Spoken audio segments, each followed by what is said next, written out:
The Clockmaker's Legacy Story Number 1. In the heart of the bustling city, where the air pulsed with the relentless rhythm of life, Detective Alara Briggs found herself standing at a crime scene unlike any she had encountered before. The streets, alive with movement, cars honking, footsteps echoing, and conversations weaving together like a tapestry, felt almost overwhelming in their constant energy. Yet beneath this surface of noise and motion, there was a weight, a palpable stillness that pressed against her senses. The city, for all its vibrancy, seemed to carry the burden of its own forgotten stories, lost to time but never truly gone. The cool cobblestones beneath her boots were slick with moisture, worn smooth by countless years of footsteps that had long since passed. Each stone seemed to hum with a quiet intensity, as if holding its own secrets, stories buried deep beneath layers of history, waiting to be unearthed. The flickering street lamps cast distorted pools of light onto the uneven stones, their beams dancing like spectral flames on the edges of perception. Shadows stretched and curled, alive with a restless energy, slipping into places where the light could not reach. They formed shapes, familiar and yet surreal, bending reality with each subtle shift. The air was thick with an almost oppressive weight, a mixture of urban decay, damp earth, and something ancient that refused to be forgotten. A faint metallic tang lingered, sharp and unsettling, carried on the wind that whispered between the narrow alleys and forgotten nooks of the city. The sounds of the night, soft creaks of distant doors, the occasional scrape of something unseen, and the rustle of unseen figures moving through the darkness, seemed amplified, merging into an eerie symphony of the unknown. Detective Briggs' keen eyes scanned the scene, her mind racing as she absorbed every detail with meticulous focus. The flicker of movement caught in her periphery, the faintest sound of a breath too shallow to be human. Each small anomaly was a thread unraveling from the fabric of reality itself. Her breath slowed, becoming measured, the weight of the moment pressing down on her chest with each passing second. She could feel the city watching her, its unseen eyes observing from the shadows, its pulse syncing with her own. Every step forward felt heavier, as though the very air resisted her presence, the mysteries of the city pushing back against her search for truth. The history of the city wasn't confined to forgotten stories in dusty archives. It pulsed through its streets, imprinted onto its buildings, etched into the memories of its inhabitants. The past and present intertwined in a seamless dance, where the ghosts of old decisions and hidden truths surfaced at the most unexpected moments. Detective Briggs understood this. She had spent years navigating the layers of a city steeped in secrets, where the line between what was real and what lay buried beneath the surface blurred into obscurity. The crime before her wasn't a simple act of violence. It was a manifestation of something deeper, a reflection of a city alive with stories waiting to be told. Every shadow, every crack in the pavement, every faded inscription upon a weathered building spoke of more than what could be seen at first glance. The city's heartbeat throbbed through the cobblestones, its pulse feeding the alleys and open plazas alike with a history that stretched back centuries. Detective Briggs knew that her task extended beyond the crime at hand. It was to uncover not only the surface-level facts, but the emotions, the unspoken connections, and the truths hidden beneath the veil of a city that refused to be fully understood. As the night deepened and the city's perpetual motion continued unabated, Detective Alara Briggs remained resolute, a figure etched into the fabric of the city's shadowy tapestry, seeking to reveal the unseen, to untangle the threads of a reality woven with mystery, danger, and a past that refused to be left behind. The air was thick with an oppressive sense of mystery, hanging heavy like a shroud that seemed to pull the world closer, suffocating yet tantalizingly elusive. Each breath Alara took was slow and deliberate, her lungs struggling to fill with the heavy, stagnant air. The tension pressed down on her chest like a stone, making every movement feel weighted, every glance feel heavy with meaning. Around her, the shadows stretched and danced, elongating in the flickering light of the street lamps. They were restless, shifting subtly, almost as if drawn by an unseen force toward the intricate clockwork figure lying near the lifeless body. The figure itself was a masterpiece, a delicate creation forged from polished brass, its surface gleaming faintly with an otherworldly luster that seemed to shimmer just beyond perception. The gears spun slowly, a measured rhythm that filled the air with a quiet hum, like the gentle ticking of some ancient, forgotten timepiece. Each cog turned with precision, moving in calculated increments, the faintest friction barely audible in the stillness. There was something unsettling about the stillness. Despite the constant motion, it wasn't alive in the traditional sense, but it held a sense of presence, as if it existed on a plane where time and purpose blurred together. The craftsmanship was staggering, every detail etched with painstaking care, each gear interlocked with purpose. The tiny hands moved with a grace that was unnervingly lifelike, suggesting that someone, not just anyone, but someone deeply attuned to the complexities of existence, had poured not just mechanical understanding into its creation, but something far more profound. There was an artistry in its design that seemed to reach beyond mere function, capturing the very essence of life itself. It wasn't simply a tool or a clock, but a vessel for something far more intangible, a symbol of control, of knowledge, of manipulation of time and fate. The figure sat near the lifeless body like a sentinel, its brass frame casting elongated, flickering shadows that danced eerily across the cold stone floor. Its presence felt unnatural, an intrusion into the somber space of death. It was impossible to ignore. No matter how much Alara's mind tried to rationalize its existence, the clockwork figure seemed woven into the very fabric of the scene. It seemed to breathe the same air, to pulse with an almost surreal life of its own. Every tick, every slight rotation of its gears added a layer of unease, as if the very mechanism itself held a secret, a hidden truth that reached beyond the physical realm. Alara's gaze was locked on the figure, her mind struggling to grasp the implications of such a device. The more she studied it, the more questions arose. What was its purpose here? Who could have created something so intricately connected to both life and death?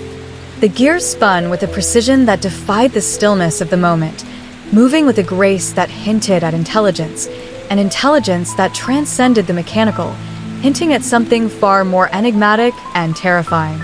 It was as though the figure held the capacity to not only manipulate time, but to influence fate itself, drawing the boundaries of existence into a blurred, unstable reality. The craftsmanship, while extraordinary, wasn't enough to comfort her. Instead, it deepened the sense of unease. Every aspect of its design, from the smooth, polished brass to the sharp, deliberate cogs, seemed to pulse with the weight of unseen forces. The intricate gears were more than simple mechanisms. They were symbols of a hidden power, a dark knowledge that had been harnessed in the creation of this unsettling piece. The etched symbols on its surface were faint, barely discernible in the dim light, yet they seemed to resonate with a quiet intensity, an almost ancient language of understanding far beyond the reach of ordinary minds. The clockwork figure was more than just a piece of machinery. It was a harbinger of something far greater, something deeper and darker than the surface of the crime scene suggested. It blurred the line between reality and something far more surreal, pushing Alara into a state of heightened awareness. The lifeless body beside it became secondary, a tragic narrative against the backdrop of a truth far more intricate and unsettling. The city around them moved, alive with its usual noise, but here, in this moment, in this space, the world seemed to pause, weighed down by the implications of the clockwork figure's existence, a silent witness to a reality that refused to be fully comprehended. Detective Briggs picked up the strange creation, her brow furrowed deeply in thought. The brass felt cool and smooth beneath her fingertips, its surface surprisingly warm despite the chill that had begun to creep into the night air. The weight of the object was substantial, grounding her as though it wasn't merely a mechanical piece, but something far more significant, an artifact tethered to mysteries far older than the present moment. As she turned it slowly in her hands, the gears spun with a measured precision, their movement deliberate and deliberate. A faint, almost melodic hum emerged, barely audible, but persistent, a sound that seemed to seep into the very fabric of the stillness around her. It wasn't just a mechanical noise. It felt alive, like the hum of forgotten knowledge hidden within its intricate design. Her mind raced as she studied the craftsmanship with a meticulous eye. Every etched groove, every tiny cog seemed infused with a sense of purpose beyond simple mechanics. The design was complex, yes, but it wasn't merely designed to move. It was intended to carry a narrative, to preserve something essential that couldn't be captured by mere words or traditional memory. The creator had gone beyond the physical constraints of machinery. They had woven emotion, thought, and a deep understanding of existence into the very framework of the figure. It wasn't just about functionality, it was about legacy, about capturing the essence of fleeting moments and preserving them within the recesses of time. The gears spun with a haunting grace, shifting as if they held memories from a distant past, whispering fragments of forgotten stories into the silence. With every turn, the subtle hum deepened, creating an atmosphere of tension, an unease that wasn't easily dismissed. It was as though the device wasn't just a tool, but a vessel for something intangible, something deeply rooted in the unseen forces that shaped reality. The creator had designed it with more than precision. They had crafted it with intent, with an understanding that went beyond mechanical engineering into a realm where time, purpose, and consciousness intertwined. Briggs felt a shiver crawl up her spine as the gears continued their slow, deliberate rotations. The brass figure seemed to pulse with an almost surreal life, its presence commanding the space around her in ways that defied logic. The lifeless body beside it became secondary, distant, a tragic backdrop to the weight of the creation she held. Every cog, every movement seemed imbued with an unsettling, almost mystical energy that spoke of a power greater than simple mechanics. The personal touch of the creator was unmistakable, each line etched with painstaking care, each gear seamlessly fitted into its place, as though it had been crafted by someone who understood not just how to make something work, but how to make it resonate with meaning. The symbols etched along the outer edge of the figure pulsed faintly under the dim streetlights, their shapes seemingly ancient, nearly illegible, yet unmistakably purposeful. They whispered secrets of forgotten histories, hints of a language that bridged the gap between science and something far more profound.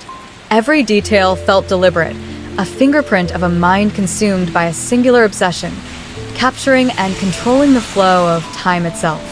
The hands of the figure moved with a slow, deliberate rhythm, their motion not random, but measured, as though each movement held significance, each gear a piece of a grander puzzle waiting to be unveiled.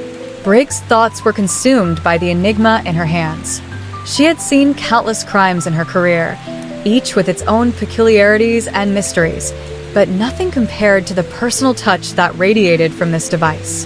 The gears continued to hum quietly, steadily, as though they were alive with a purpose only accessible to those who dared to look deeper. It wasn't merely a piece of machinery. It was a relic, a conduit to something far beyond the physical realm, a reminder that the past never truly fades, but instead lies dormant, waiting to be uncovered and understood. The air grew heavy with the weight of expectation as she slowly rotated the intricate brass figure, the hum of its gears becoming a haunting symphony that seemed to echo through her very consciousness. The clockmaker's handiwork was evident, a master's touch that had preserved not just the figure, but perhaps memories lost to time. Every delicate detail, every fine etching, and each perfectly aligned gear spoke to a level of craftsmanship that transcended mere mechanical precision. The brass surface gleamed softly beneath the dim, flickering glow of the streetlights, untouched by the ravages of age or neglect.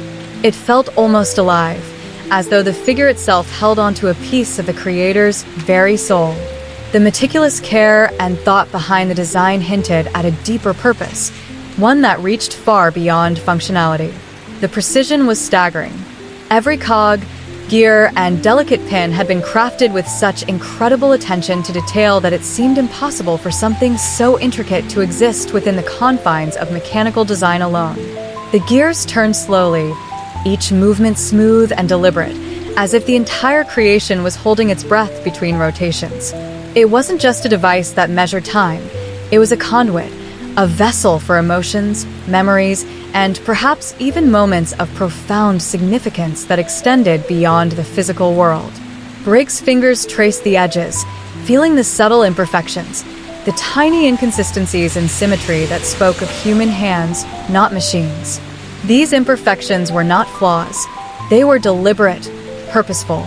The clockmaker had chosen to imbue the figure with a sense of individuality, as if every small deviation was a testament to the human touch, an acknowledgement that perfection isn't always absolute, but rather a reflection of the beauty found in uniqueness. The gear spun with a haunting grace, each tick and turn resonating deeply within the still air. There was a quiet hum, low and rhythmic, that seemed to pulse through the space around them, not just a sound, but an experience, an emotional resonance that felt deeply connected to the very essence of existence. The brass figure seemed to breathe life into its own movements, giving a sense that it wasn't simply moving mechanically, but responding to some unseen force, carrying with it a history that extended beyond the boundaries of mere objects. Briggs watched intently, feeling the weight of each gear, each etched symbol, each delicate curve. The symbols themselves were unlike anything she had ever seen, elaborate yet cryptic, their meanings elusive, yet undeniably purposeful. They shimmered faintly in the dim light, as if alive, shifting subtly with each rotation of the gears. The complexity of these symbols suggested they weren't just decorative or functional, but keys to unlocking a deeper understanding, a bridge between the tangible and the intangible. They hinted at ancient knowledge, encoded memories from eras long past, blending science with an almost mystical sense of purpose. The longer she held the figure, the more she became aware of its emotional weight. The craftsmanship wasn't merely about mechanical excellence, it was an exploration of the human condition. Every detail spoke to the passage of time, to the inevitable decay of moments, and the relentless desire to preserve what can't be stopped. The clockmaker's vision had gone beyond simple engineering. It was a meditation on existence itself, an attempt to capture and eternalize moments that might otherwise slip through the cracks of history. The brass gleamed softly in the dim light, its surface reflecting shadows that danced around the edges of the figure. Each turn of the gears seemed imbued with a deeper meaning, a silent whisper of lost memories and untold stories. It was as though the figure held the key to understanding the very essence of time, not as a linear progression, but as a fluid, interconnected tapestry of moments woven together through intricate design. The hum of the gears deepened, becoming almost a symphony, a testament to the creator's mastery in crafting something that resonated with not just precision, but with the very soul of existence. Detective Briggs felt a chill run down her spine, an unsettling sense of the profound mystery that surrounded the brass figure. It wasn't just an object, it was a doorway, a living relic that carried with it a sense of timelessness. The Clockmaker's legacy wasn't confined to the mechanics, it extended to a deeper understanding of life itself, where the boundaries between the past, present, and future blurred, merging into a unified experience of existence. Every turn of the gears whispered tales of the past, grounding her in the realization that the preservation of memory is more than a technical feat. It is a sacred trust, one that defies the ordinary limits of time and space. The Clockmaker, Alara whispered, her voice a mix of awe and concern, her breath catching in the still, oppressive air. The words hung heavily between them, a haunting reminder that this wasn't a typical crime scene. This was something deeper, something far more unsettling than they had encountered before.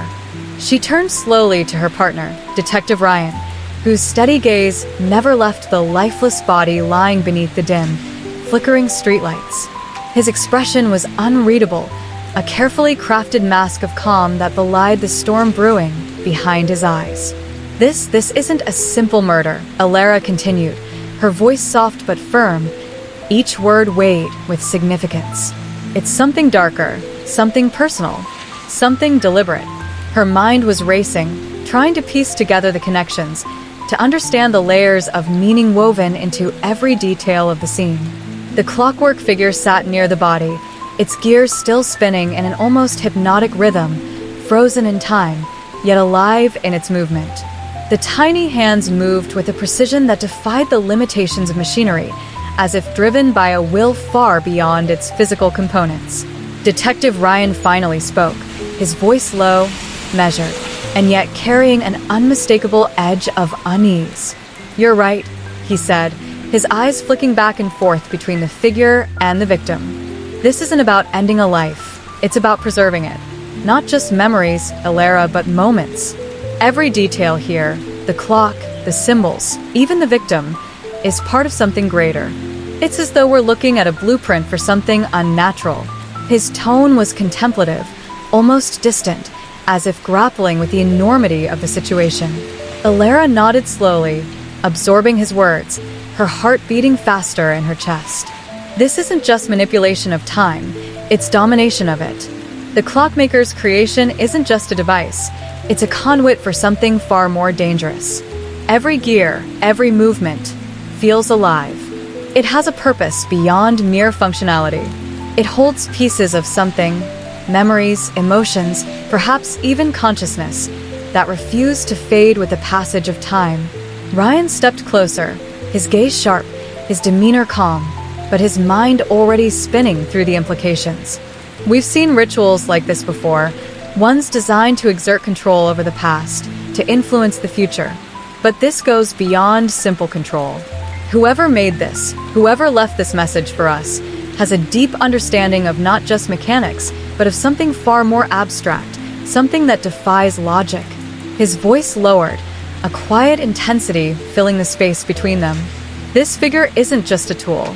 It's a weapon, a reminder that memories can be manipulated, erased, or even rewritten. Alara's breath hitched again as she processed his words. If that's true, then we're not just dealing with a murder investigation. We're dealing with something far more sinister, a power that could reshape the very fabric of reality. These gears, they aren't just mechanical. They carry fragments of the past, but not in a way that reflects simple recollection. They distort time, bending it to fit a purpose, one that may not align with the truth we know. Ryan's voice deepened. Every symbol, every etching, every precise line etched into the brass is a language, an unspoken code that we aren't fully equipped to understand. It speaks of legacy, of influence, of power beyond anything we can comprehend with the tools we have. Whoever left this, whoever created this monstrosity, didn't intend for us to solve it easily. They wanted us to feel overwhelmed, helpless even, in the face of something so profound. Alara took another step back, her hands trembling slightly as she tried to steady herself. This isn't something we can solve with logic alone. It's a puzzle that's meant to confound us, to make us question everything we thought we knew about time, reality, and our place within it. The deeper we dig, the more it seems we're unraveling not just a crime scene, but a piece of history, a story written in the very gears and cogs of a creation designed to defy the limits of existence. Ryan's expression hardened, his voice unwavering, and we can't afford to let our emotions cloud that understanding. Every turn of those gears, every symbol we discover, is a clue, a piece of the puzzle that could either lead us to the truth or pull us deeper into a web of lies. We need to stay focused no matter how overwhelming it gets, because what's at stake here is far greater than justice. It's the very nature of reality itself. Ryan nodded slowly, his gaze fixed on the intricate clockwork figure. Every piece of this clockwork, it tells a story, doesn't it? Alara studied the gears turning with a precision that seemed almost alive, her brow furrowed in thought. It does, she agreed softly. But the question isn't just what story it tells, it's whose story it is. Her voice held a sense of urgency, the weight of the moment pressing heavily on her. This isn't just a record of time, or a mere artifact. Whoever made this wanted more than to preserve a moment. They wanted to capture something deeper, something essential to their existence, their very identity. There's a purpose here, a driving force that speaks of a life lived with intention and control over every detail. Ryan stepped closer, his hand resting lightly on his chin as he traced the lines of the delicate brass figure. It's not just about remembering, he said thoughtfully. It's about control. This creation, it's a vessel, a mechanism designed to not just reflect the past but shape it. Whoever this belonged to, whoever poured their soul into these gears, wanted to ensure their story was never forgotten. They wanted to dictate how they were remembered, how their life was perceived, even in death. Alara exhaled slowly, a chill running down her spine as she considered his words. It's almost like a living testament, something that transcends time. Not in a way that we understand through history or records, but in a way that defies logic. This clock isn't just telling a story, it's holding on to a piece of someone's very essence, something that has the power to influence not just memories, but reality. Ryan's voice lowered, almost a whisper. And that's what makes it dangerous. If someone can manipulate time, if they can rewrite their own story, then the boundaries of reality blur. They don't just exist in the past, they exist in the future, in the present. Their influence stretches far beyond what we can comprehend. His fingers traced the edges of a delicate gear, the cold metal grounding him in the chaos of the investigation. We're not just chasing a murderer anymore. We're unraveling a mystery that could change everything we know about existence. Alara's eyes locked onto his, a fierce determination lighting them. We need to understand the deeper meaning behind these gears. Every piece, every intricate detail, is a key to uncovering not just who did this, but why. What drove someone to such lengths? What pain, what obsession, what need compels them to create something like this? Something that defies the very laws of time. Ryan gave a slow nod, his mind working in tandem with hers. Whoever they were, they left behind more than a message. They left behind a legacy, a story that transcends the physical world, a legacy they intended to endure, even if it meant reshaping reality itself. His voice held a quiet, ominous tone. And now, we have to unravel it before it consumes us. With each passing second, the gears spun slower, yet louder, their movement becoming a rhythmic, almost hypnotic pulse that resonated through the room like a heartbeat. The air was thick with tension, heavy with the weight of unspoken truths, and Detective Briggs could feel it pressing down on her with an almost suffocating intensity. The room seemed to hold its breath, as if the very walls were listening, awaiting the revelation that only she could bring forth. It was as though time itself had slowed to a crawl, each tick of the clock magnifying the silence that followed, pulling them deeper into the unknown. This clock was no ordinary relic. It was a key, a vessel, a puzzle waiting to be solved. The more she studied it, the more she realized its true purpose went beyond the simple measurement of hours or minutes.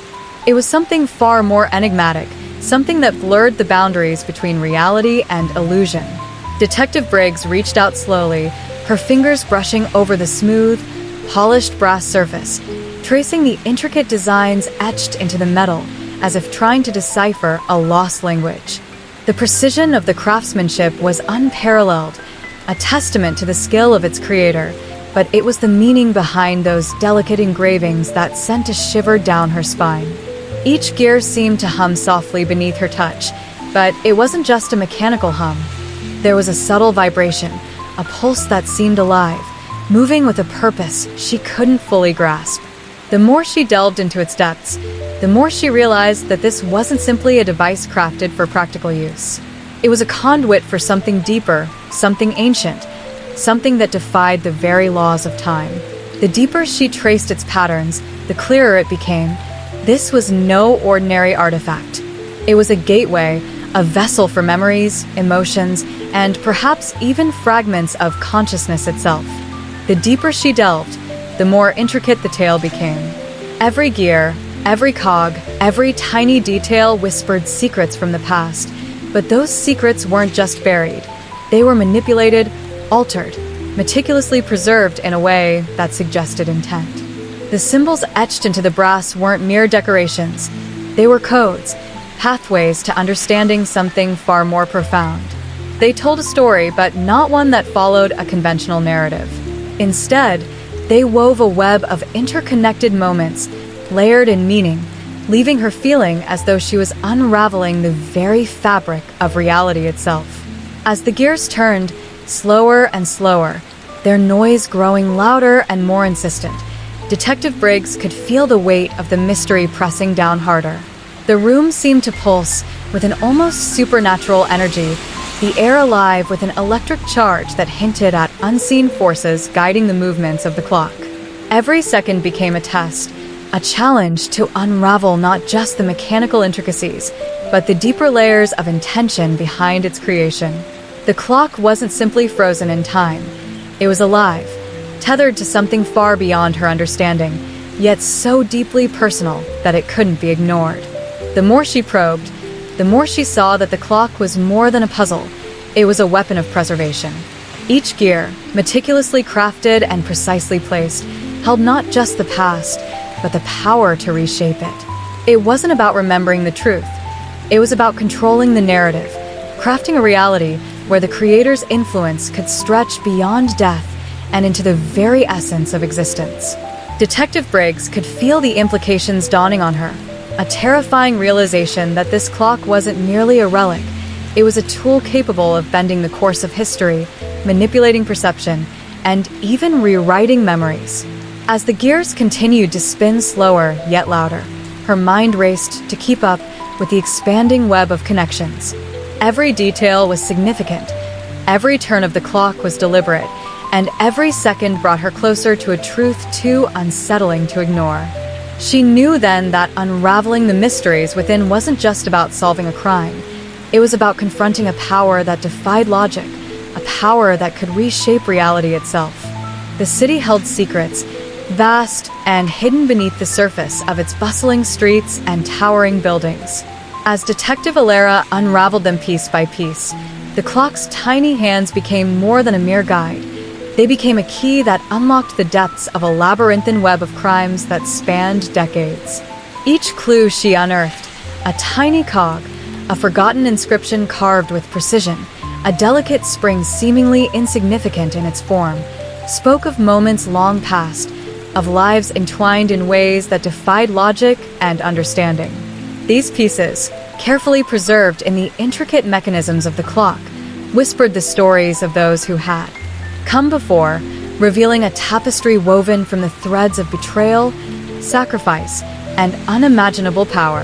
Every cog, no matter how small or ordinary it appeared, held a purpose far beyond its mechanical function. Crafted with meticulous care, its imperfections were deliberate, designed to conceal secrets within the most subtle details. It wasn't just a piece of machinery, it was a piece of a larger puzzle, one that reflected the obsessive dedication of its creator. Forgotten inscriptions, etched into the brass with an elegance that belied their age, carried stories of despair and triumph, of lives altered by forces unseen. The precision of the carvings hinted at a deeper understanding, a knowledge not just of engineering, but of the human condition, of emotions that transcended generations. Even the delicate springs that lay hidden beneath the surface of the clock seemed insignificant at first glance, yet their presence was essential. They were the lifeblood of the clock's intricate mechanisms, maintaining the balance between order and chaos. They provided the unseen force that moved the gears, and through their quiet tension, they kept the stories alive. As Alara's fingers traced the tiny curves, she realized that these springs were not merely functional. They held the weight of history, anchoring the clock's essence in a realm where the past bled into the present, and where the future was forever shaped by forgotten decisions. The deeper she delved into the clock's workings, the more layers of meaning revealed themselves. Each component was interconnected, a symphony of mechanical precision and emotional resonance. The gears no longer simply moved with a mechanical rhythm. They seemed to pulse with a sense of purpose, guiding Alara through a narrative that stretched far beyond what anyone could have anticipated. The city was no longer a collection of isolated incidents and cases. It had become a living entity, its very streets and alleys acting as witnesses to the intricate dance of forgotten events, orchestrated by forces long lost to the annals of history. The clock's tiny hands symbolized more than time. They symbolized control, manipulation, and the relentless pursuit of knowledge. They led her deeper into a world where the boundaries between past, present, and future were blurred, and where the smallest cog could set off a cascade of events that reshaped destinies. Each discovery built upon the last, forming a mosaic of crimes that were interconnected in ways no one had anticipated.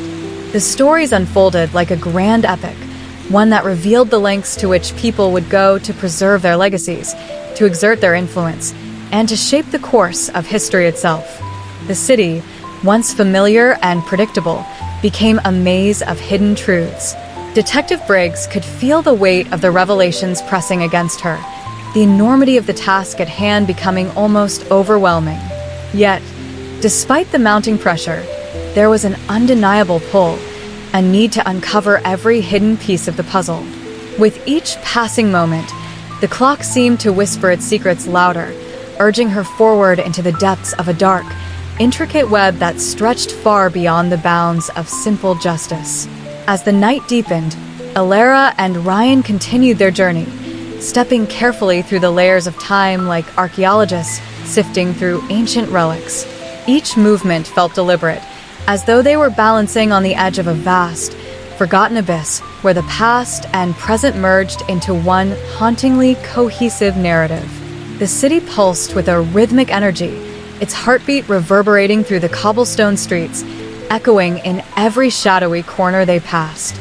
They moved forward with a sense of both urgency and reverence, knowing that what they uncovered would challenge their very understanding of reality. The intricate patterns of the clockwork figures stretched out before them like a map of lost memories, each cog, gear, and spring meticulously designed to preserve a piece of history long buried beneath the surface. Every detail, no matter how small, was imbued with significance, whispering forgotten stories of triumph and tragedy.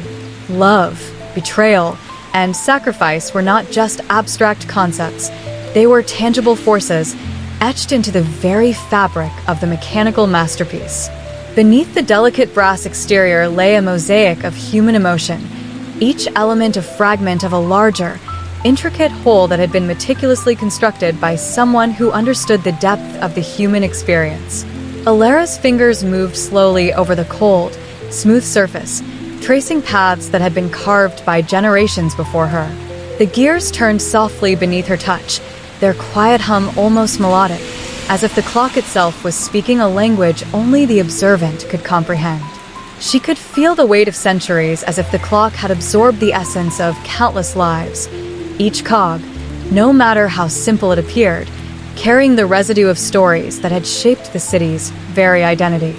There was a haunting beauty in the realization that these tiny components had witnessed moments of vulnerability, ambition, and loss that transcended time. Ryan, walking beside her, observed the scene with quiet intensity. His gaze flickered between the details of the clock and the surrounding environment, absorbing the enormity of what they were uncovering. The city, once merely a backdrop to their investigation, had become a living, breathing entity woven into the tapestry of their search. The streets, with their twisting alleys and forgotten monuments, seemed to offer up secrets at every turn, as if the city itself was guiding them toward truths hidden in plain sight. The deeper they went, the more layers emerged, a complex web of interwoven stories that defied logic and conventional understanding. The clock's delicate mechanisms, fragile in appearance yet robust in purpose, reflected the duality of life itself. Beauty intertwined with decay, precision woven into chaos. The sacrifices buried within its gears were not grandiose acts of heroism, but rather quiet, selfless deeds, small moments where individuals had put others before themselves, their legacies lost over time, yet preserved in this silent vessel of memory. Every forgotten inscription, no matter how faint, seemed to pulse with emotion, a whisper from the past calling out to be heard. The inscriptions were cryptic, laden with symbols and dates that hinted at deeper meanings only comprehensible through careful analysis.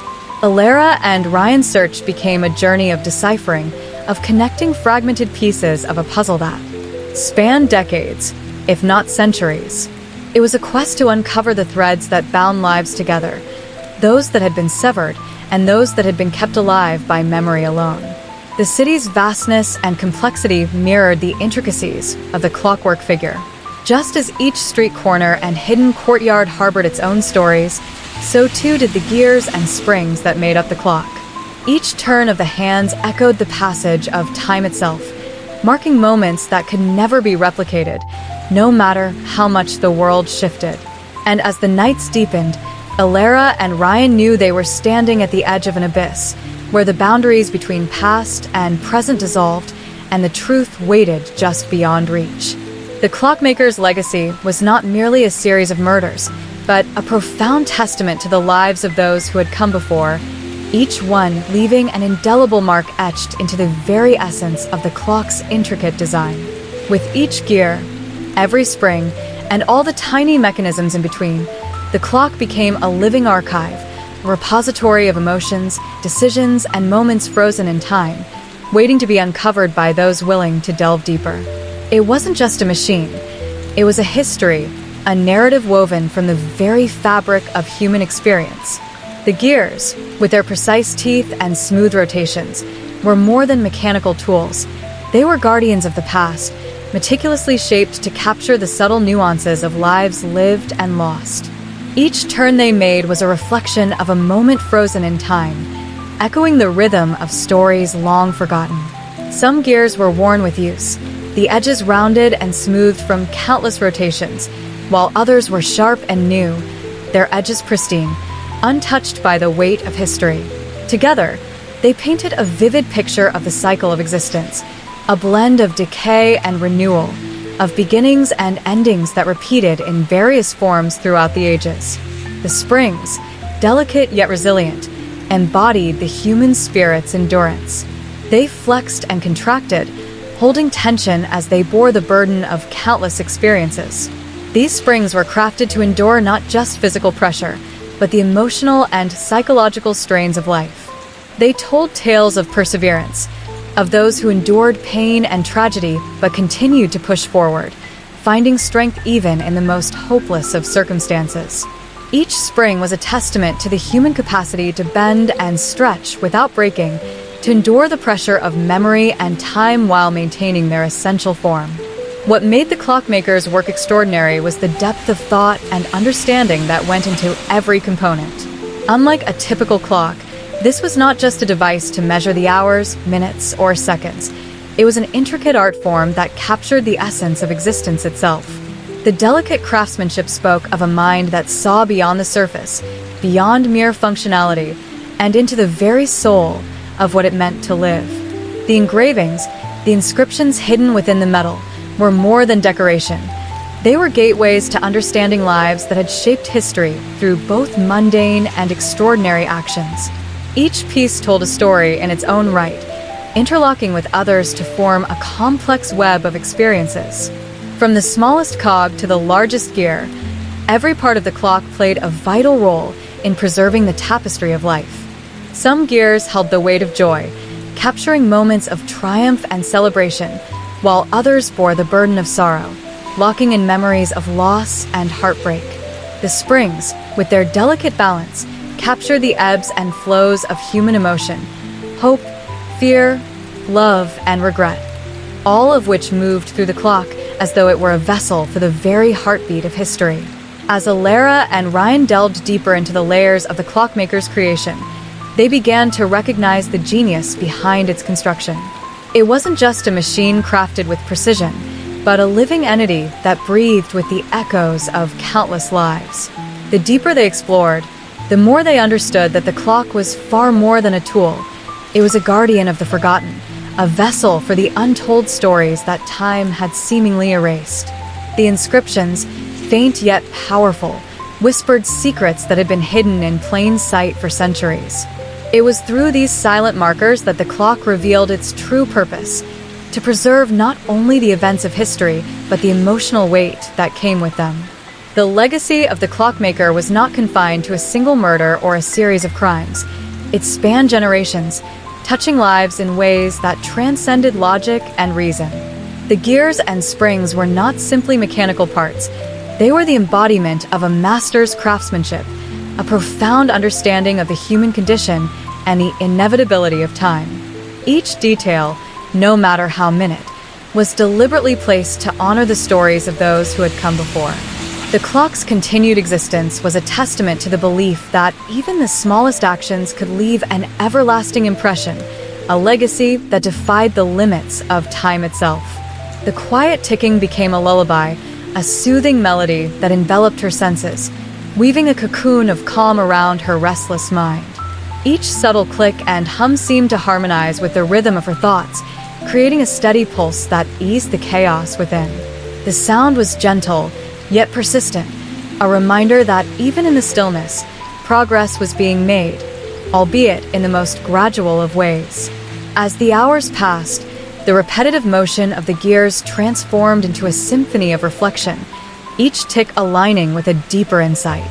It wasn't just the sound, but the sensation, the vibration against her fingertips that anchored her, grounding her thoughts and emotions in the present moment. The weight of the clock pressed lightly against her hand, becoming a tactile extension of her own consciousness, linking her to the layers of existence it held. With every rotation, the clock seemed to breathe life into forgotten memories, coaxing them from the shadows and into the light. The intricate dance of its mechanisms painted vivid pictures in her mind, a kaleidoscope of moments stitched together by time's relentless passage. The steady rhythm mirrored the ebb and flow of her emotions, guiding her through moments of clarity and introspection, as if gently urging her to peel away the layers of her own psyche. The ticking became a meditation, a gentle whisper that allowed her thoughts to settle, unraveling the complexities of her quest. It was as though the clock's voice harmonized with her own inner dialogue, merging into a cohesive understanding that illuminated the path forward. In the stillness, the outside world faded, leaving behind a serene space where intuition and reason coexisted in perfect balance.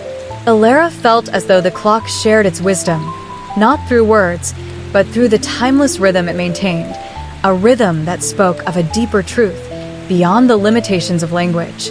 It was in this quiet symphony that her restless mind began to find peace, and with each passing second, her understanding grew more profound. The clock became her guide, not just in solving the mysteries of the past, but in navigating the complexities of her own thoughts and emotions. "You see it, don't you?"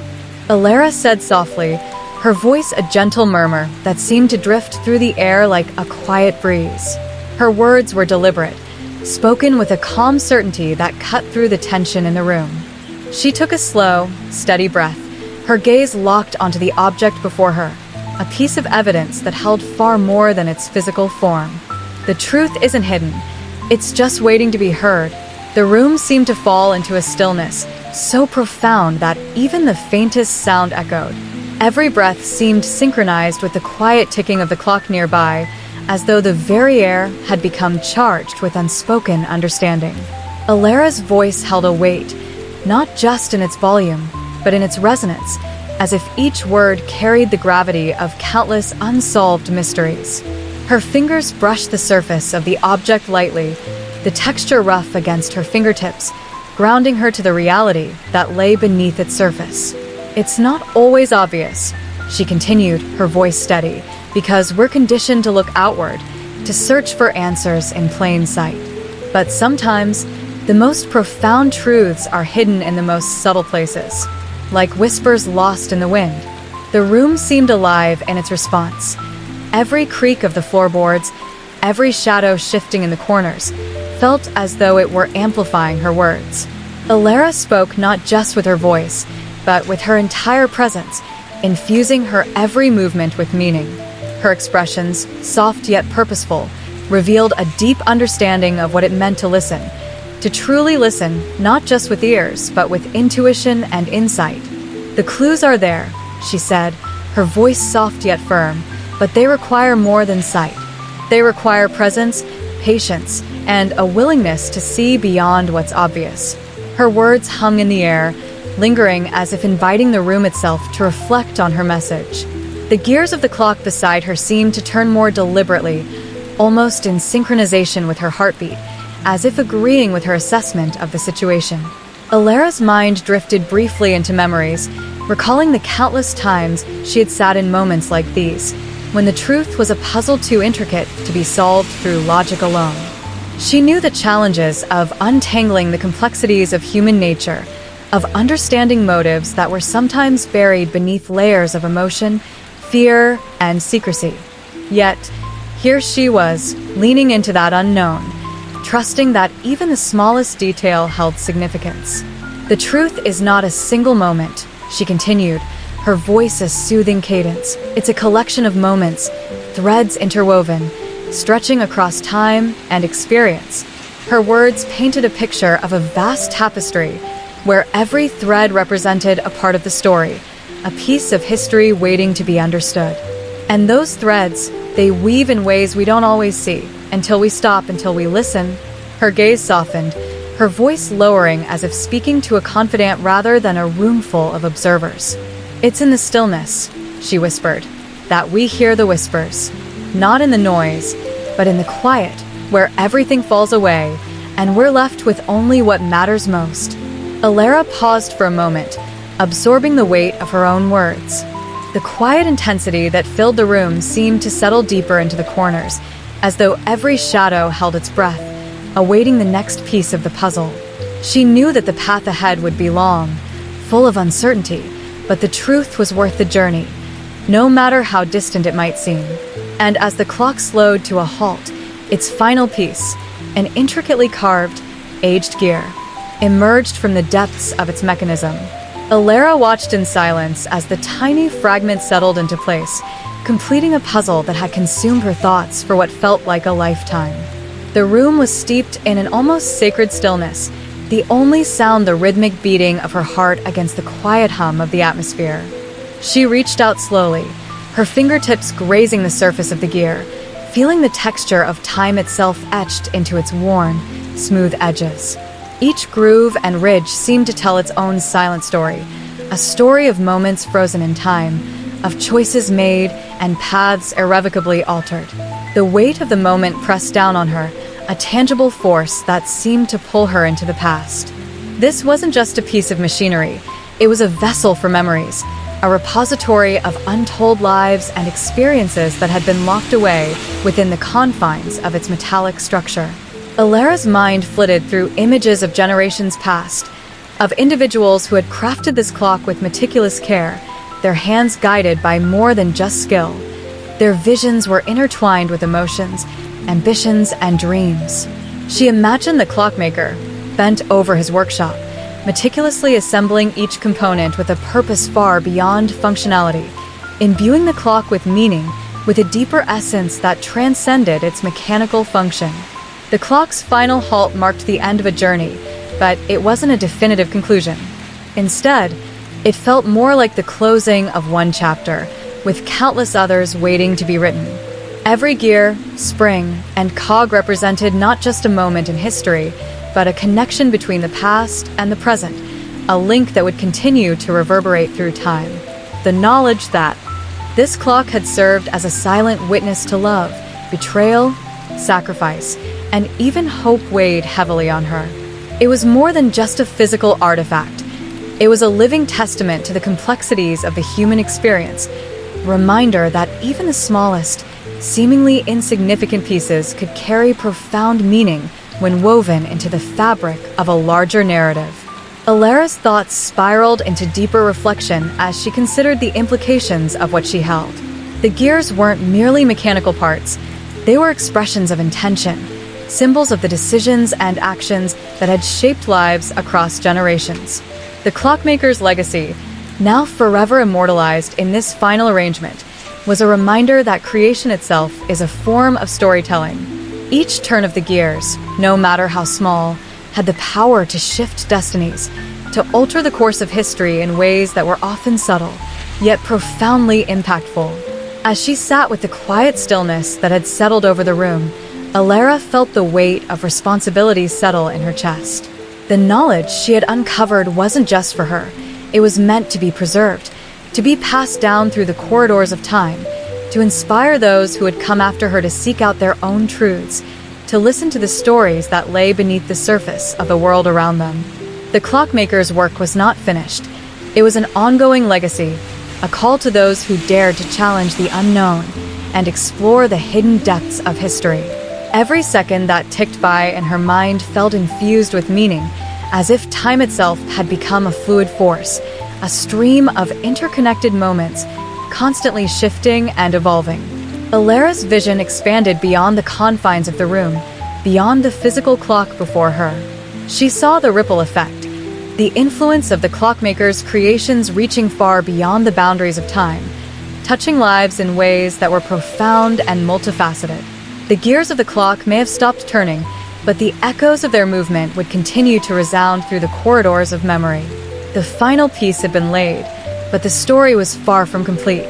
It was a living, breathing testament to the idea that even the smallest cogs could create monumental change, and that the true legacy of the Clockmaker lay not just in its craftsmanship, but in its ability to preserve the essence of the human spirit, its hopes, its fears, its triumphs, and its losses.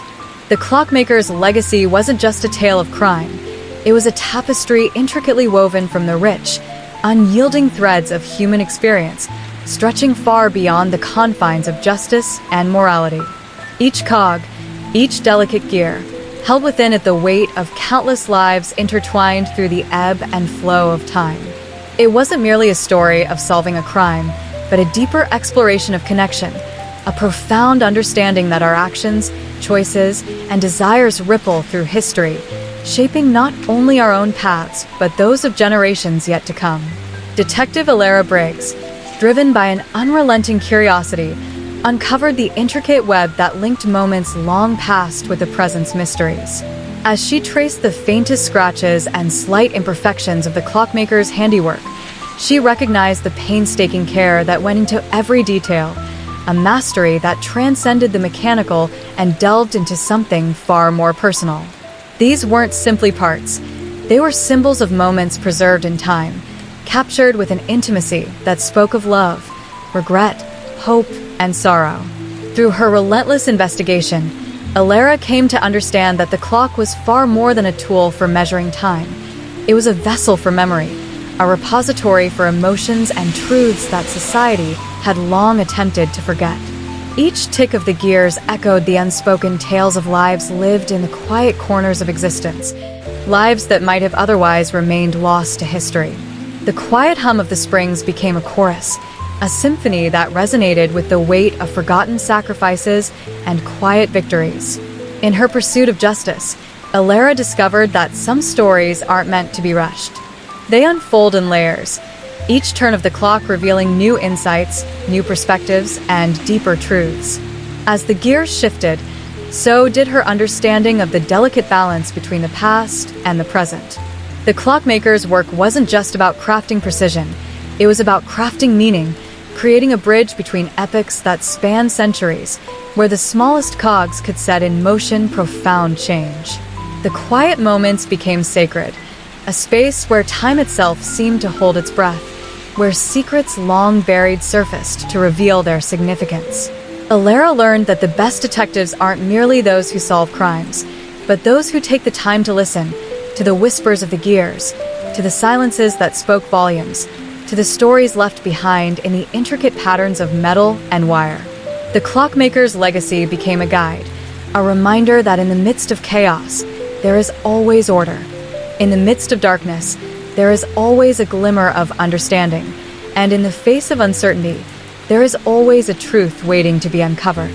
Through every turn, every subtle shift of the gears, Alara found herself drawn deeper into a world where the past and present converged, a world where the smallest details carried monumental significance. The clock, with its timeless beauty and complexity, revealed that true mastery isn't measured solely by craftsmanship, but by the depth of intention and the weight of what is preserved for future generations. It wasn't just a mechanism, it was a testament to the human spirit's resilience, its desire to leave behind something meaningful, something that would outlive its creator. Alara's exploration became an odyssey of sorts, one that transcended the confines of the investigation. She became not only a detective seeking answers, but a guardian of stories, an archivist of moments that, through the Clockmaker's work, continued to breathe life into the annals of history. The Clockmaker's legacy, with its gears frozen in time, symbolized the enduring power of narrative, the way in which even the smallest pieces of our shared past can shape the present and illuminate the path toward a more profound understanding of our collective existence. Story number 2, The Vanishing Train. The chill in the room wrapped around Alara like a heavy, suffocating blanket, pressing her deeper into the worn wooden chair. Each breath she took felt colder than the last, the air thick with an almost tangible unease. The room seemed to dim with every passing second, the faint glow of the desk lamp casting long, flickering shadows across the walls. Outside, the streetlights flickered intermittently, their fragile light slicing through the dense fog like hesitant fingers reaching into the unknown.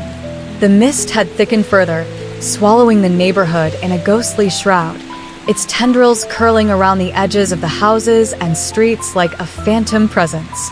Alara sat motionless, her eyes fixed on the news report that droned on in the background, yet every word felt detached, as if her mind was somewhere else entirely.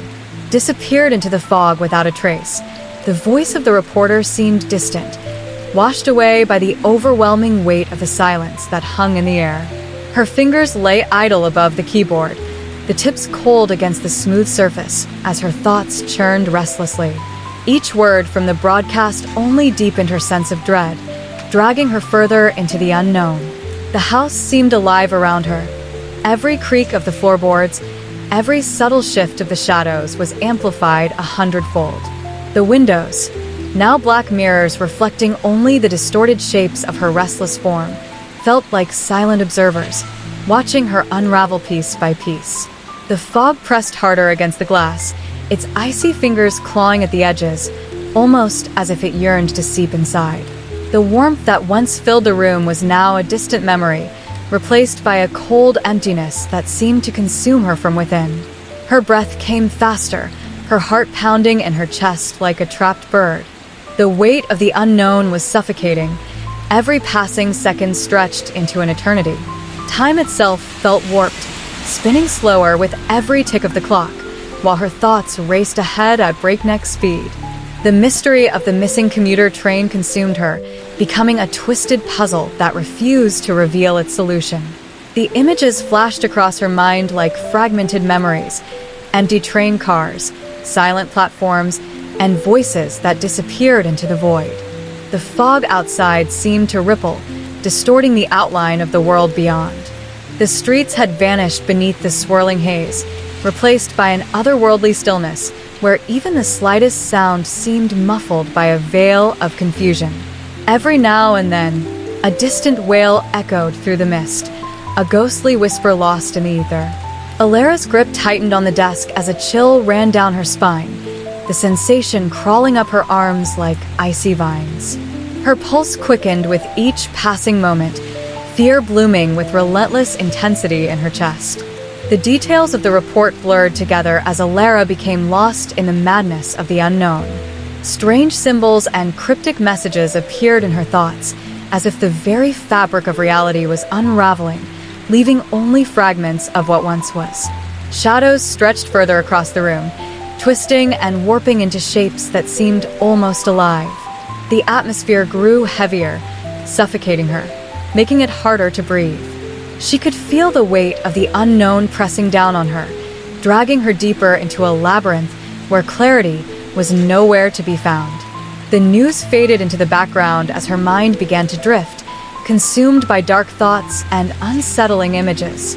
The fog outside had become an inescapable entity, a force that seemed to pull her deeper into its grasp. The silence grew louder, punctuated only by the faint hum of the house settling and the distant echoes of voices that no longer made sense. The room became an island of isolation, a sanctuary that felt more like a trap. And within that trap, Alara sat motionless, lost in the haunting void where the line between reality and illusion had blurred beyond recognition. 200 passengers vanished without a trace. The reporter's voice echoed through the stillness, each word slicing through the quiet like a razor-sharp blade. Alara sat motionless, her breath shallow and uneven, the weight of the statement pressing against her chest with a suffocating intensity. The room felt colder, a sharp contrast to the warmth that had once filled it. Shadows danced along the walls, their movements erratic and unsettling, as though the very darkness itself was alive, watching, waiting. Outside, the fog had thickened, curling against the windows like a living entity, blocking out the world beyond. It wasn't just fog anymore. It was a dark, suffocating presence, seeping into every crack and crevice of her consciousness. Alara's mind raced with the implications of what had just been said. 200 lives vanishing into thin air. The thought was impossible to comprehend, yet the evidence was all around her. The more she tried to push the thought away, the more it consumed her, an overwhelming sense of dread that refused to be ignored. Her curiosity was relentless, a quiet whisper urging her to dig deeper, to uncover what lay beneath the surface. Yet, each layer she uncovered seemed to unravel further, revealing only more questions. Was it an accident? A tragedy? Or something darker, something that defied explanation? Her fingers trembled as they hovered over the keyboard, the weight of her thoughts making it difficult to form coherent sentences. Her mind was consumed by images, empty train cars, doors sliding shut into a void, faces frozen in terror mid-step. The more she searched for answers, the deeper she was pulled into the abyss of uncertainty. The fog outside pressed harder against the glass, its icy fingers leaving frost on the surface, distorting the view. Every second that passed felt heavier, more oppressive. Alara couldn't shake the feeling that something was watching her, something just beyond the edge of her perception, lurking in the shadows of the unknown. Time became meaningless as her thoughts spiraled further into chaos. Hours blurred together, the ticking clock a distant, irrelevant sound in the face of the overwhelming dread that consumed her. The house itself seemed alive. Every creak of the floorboards, every subtle shift in the shadows, an echo of the unnatural tension that had taken hold of her. She could feel the weight of the unknown pressing down on her like a crushing force, threatening to overwhelm her with each passing moment. 200 lives, the words haunted her, repeating endlessly in her mind like a twisted mantra. Her breath quickened, her heart pounding with the steady rhythm of fear. The sense of isolation deepened as she realized how little she truly understood. The room, once a sanctuary, now felt like a prison, a space where the boundaries between reality and nightmare had been irrevocably blurred. The very walls seemed to close in on her, suffocating her with their oppressive presence. The shadows grew bolder, stretching further across the room, moving with a strange, fluid grace, as if they were alive. The fog outside became more than just an atmospheric disturbance. it was a harbinger of something far more ominous. Its tendrils reached into the house, wrapping around her consciousness, pulling her deeper into its grasp. Every window, now a distorted mirror reflecting the endless haze, seemed to show a different version of reality, a warped, surreal landscape where the normal laws of physics no longer applied. Her breath came in ragged gasps, the weight of her fear pressing against her chest until she thought she might suffocate under its unbearable pressure. Alara tried to reason with herself, to cling to logic, but it was no use. The more she resisted, the more the shadows crept in, filling the room with an oppressive sense of dread. The answers she sought seemed to dissolve into smoke, slipping through her fingers no matter how desperately she grasped for them. Every detail, the missing passengers, the strange occurrences, the unnatural silence, seemed to point towards something far beyond her understanding. Her mind swirled with dark possibilities. Was there some ancient force at work, hidden beneath layers of time and reality? Were these passengers lost to a dimension not meant for the living? The images in her head became more vivid. The lines between dreams and reality blurred to the point where she couldn't discern one from the other. Every tick of the clock felt like a step further into a nightmare, relentless descent into the unknown where logic had no place. Alara's grip tightened on the desk, her knuckles turning white with the strain. Her vision blurred at the edges, the weight of her fear becoming unbearable. The shadows darkened further, overtaking the room with an eerie stillness, and she knew she was standing on the precipice of something incomprehensible. The room pulsed with a strange energy, vibrating with the weight of the truth she was so desperate to uncover. Yet, no matter how much she sought, no answers would come, only the haunting abyss of uncertainty. Alara had always been fascinated by stories of the unexplained.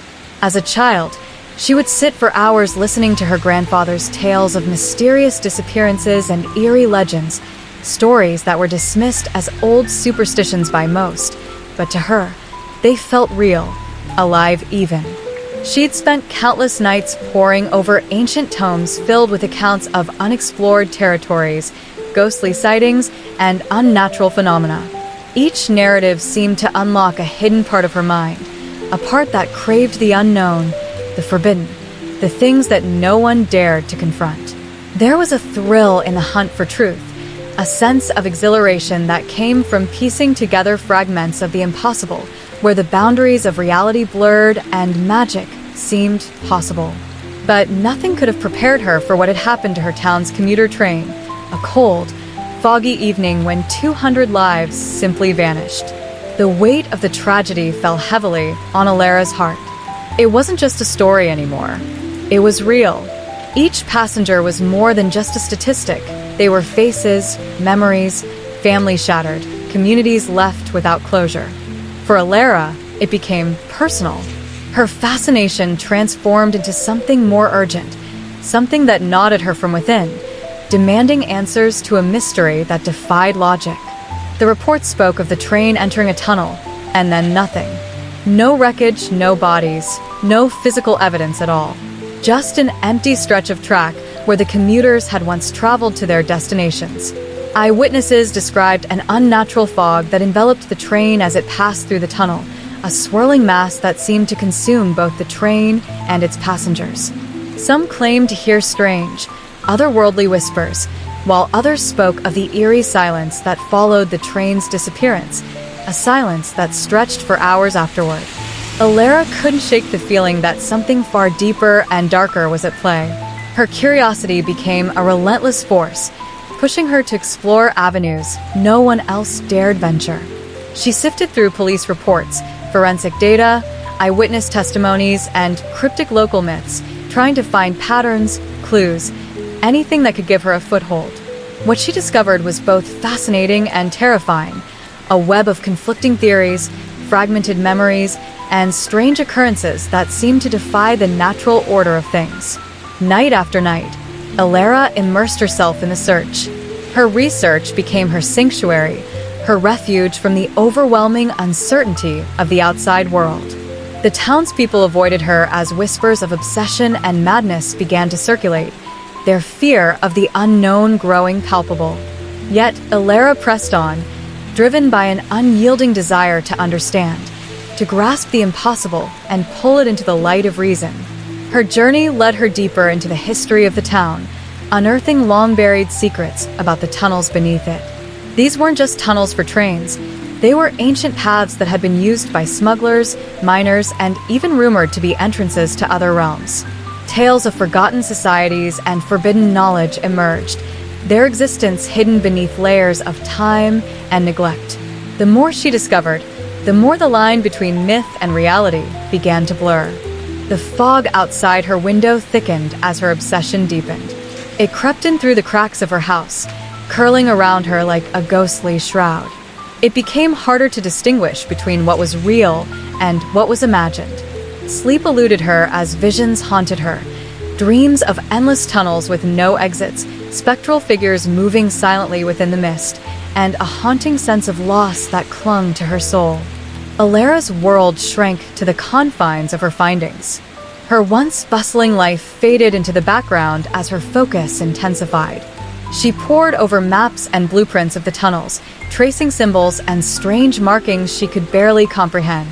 Clues led her down paths that seemed to twist and turn endlessly into dead ends, yet with each failure came another lead, more bizarre and unsettling than the last. Each breakthrough added to the mystery rather than solving it. She discovered ancient texts, pages written in languages she couldn't understand, filled with warnings of portals to alternate dimensions, where time was fluid and reality could be rewritten. Whispers from history echoed in her mind, stories of a secret society that once controlled the tunnels, seeking power from forbidden knowledge that was beyond human comprehension. As days blurred into nights, Ilara felt herself becoming more attuned to the supernatural energies around her. Her senses sharpened, and she began to notice things others couldn't. Faint echoes of whispers in the distance, shadows moving when no one else was around. The line between rational thought and irrational fear began to blur completely. Every step forward felt like stepping into the unknown, a place where logic dissolved and the impossible reigned supreme. Her family and friends tried to reach her, pleading for her to stop, to let go of the darkness that consumed her. But their voices became a distant hum, drowned out by the relentless call of the truth she sought. The weight of the unknown pressed down on her, suffocating and liberating her all at once. The closer she got to the heart of the mystery, the more it seemed to pull her in, drawing her deeper into the abyss, where no certainty remained and no escape was possible. Ilara's journey had become a descent into the unknown, a quest that blurred the boundaries between sanity and madness, reality and delusion. And as the fog thickened and the darkness deepened, she realized the ultimate truth. Some mysteries are too powerful, too ancient, to ever truly understand. They exist beyond the grasp of human comprehension, waiting for those brave enough and foolish enough to seek them out. That evening, as she flipped through her notes from an old investigative journalism course, a strange thought crossed her mind. What if I can find out what happened to that train? At first, the idea seemed impossible, overwhelming even. The sheer magnitude of the disappearance was almost too much to comprehend. 200 lives lost without a trace, an entire train vanishing into the unknown. How could one person hope to unravel such a colossal enigma? The weight of it pressed against her chest, a heavy, suffocating force. But despite the odds, a flicker of determination sparked deep within her, refusing to be extinguished. Her fingers traced the margins of her notebook, feeling the rough texture of the paper as though grounding herself in something real. Yet even as she wrote, doubts threatened to creep in. What if she was grasping at shadows, chasing a ghost that had no substance? The thought was fleeting, but it lingered long enough to ignite something more profound, a need to push beyond the limits of ordinary investigation, to transcend the boundaries of logic and reason. As she reread her notes, the weight of each word began to shift. What had once been simple observations now seemed like pieces of a puzzle that only she could piece together. She found herself drawn deeper into the mystery, connecting dots that weren't always obvious. The sense of control she once sought began to fade, replaced by an unsettling curiosity that took her further into uncharted territory. Alara's mind raced through possibilities.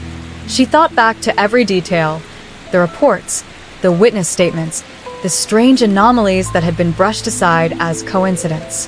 What if the truth wasn't as simple as a technical malfunction or a tragic accident? Could there have been a more sinister force at play, something beyond human understanding? The deeper she delved, the more questions arose, each one layered with mystery and complexity. She remembered a cryptic reference she had once read about a forgotten network of tunnels beneath the town, ancient pathways hidden from modern eyes. Could these tunnels have been used for something far more terrifying than transporting commuters? What if they acted as gateways to other dimensions, portals where reality itself could be altered? Alara's breath hitched at the thought. The idea was ludicrous, yet it was the kind of thought that refused to be ignored.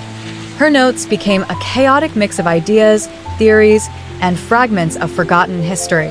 Her handwriting, once neat and deliberate, now reflected her growing frenzy, hasty, almost erratic, as if the words were tumbling out in an effort to keep pace with her unraveling mind.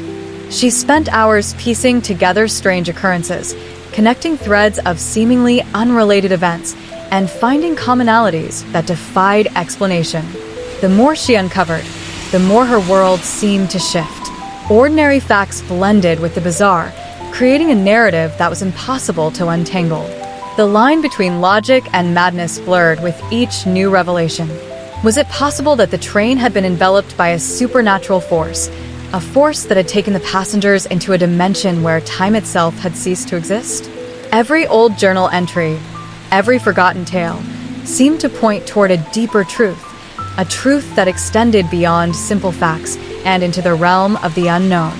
Alara felt as though she were standing on the edge of a chasm, the abyss stretching out endlessly before her. Yet she could.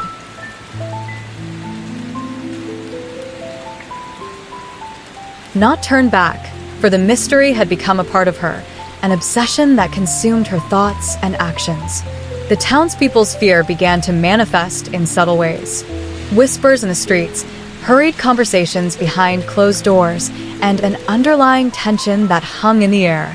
Everyone knew something was wrong, something beyond the surface-level explanations provided by authorities. Alara was no longer just an investigator. She had become the embodiment of the mystery itself. Her relentless pursuit of truth had set her apart, a lone figure lost in a sea of uncertainty. Night after night, she delved deeper into her research, driven by an unyielding desire to find the missing pieces. Her dreams became restless, haunted by faceless figures moving through endless tunnels, their whispers echoing in the darkness. She awoke with a start, her heart pounding in her chest, the residue of those haunting images clinging to her mind like a heavy fog.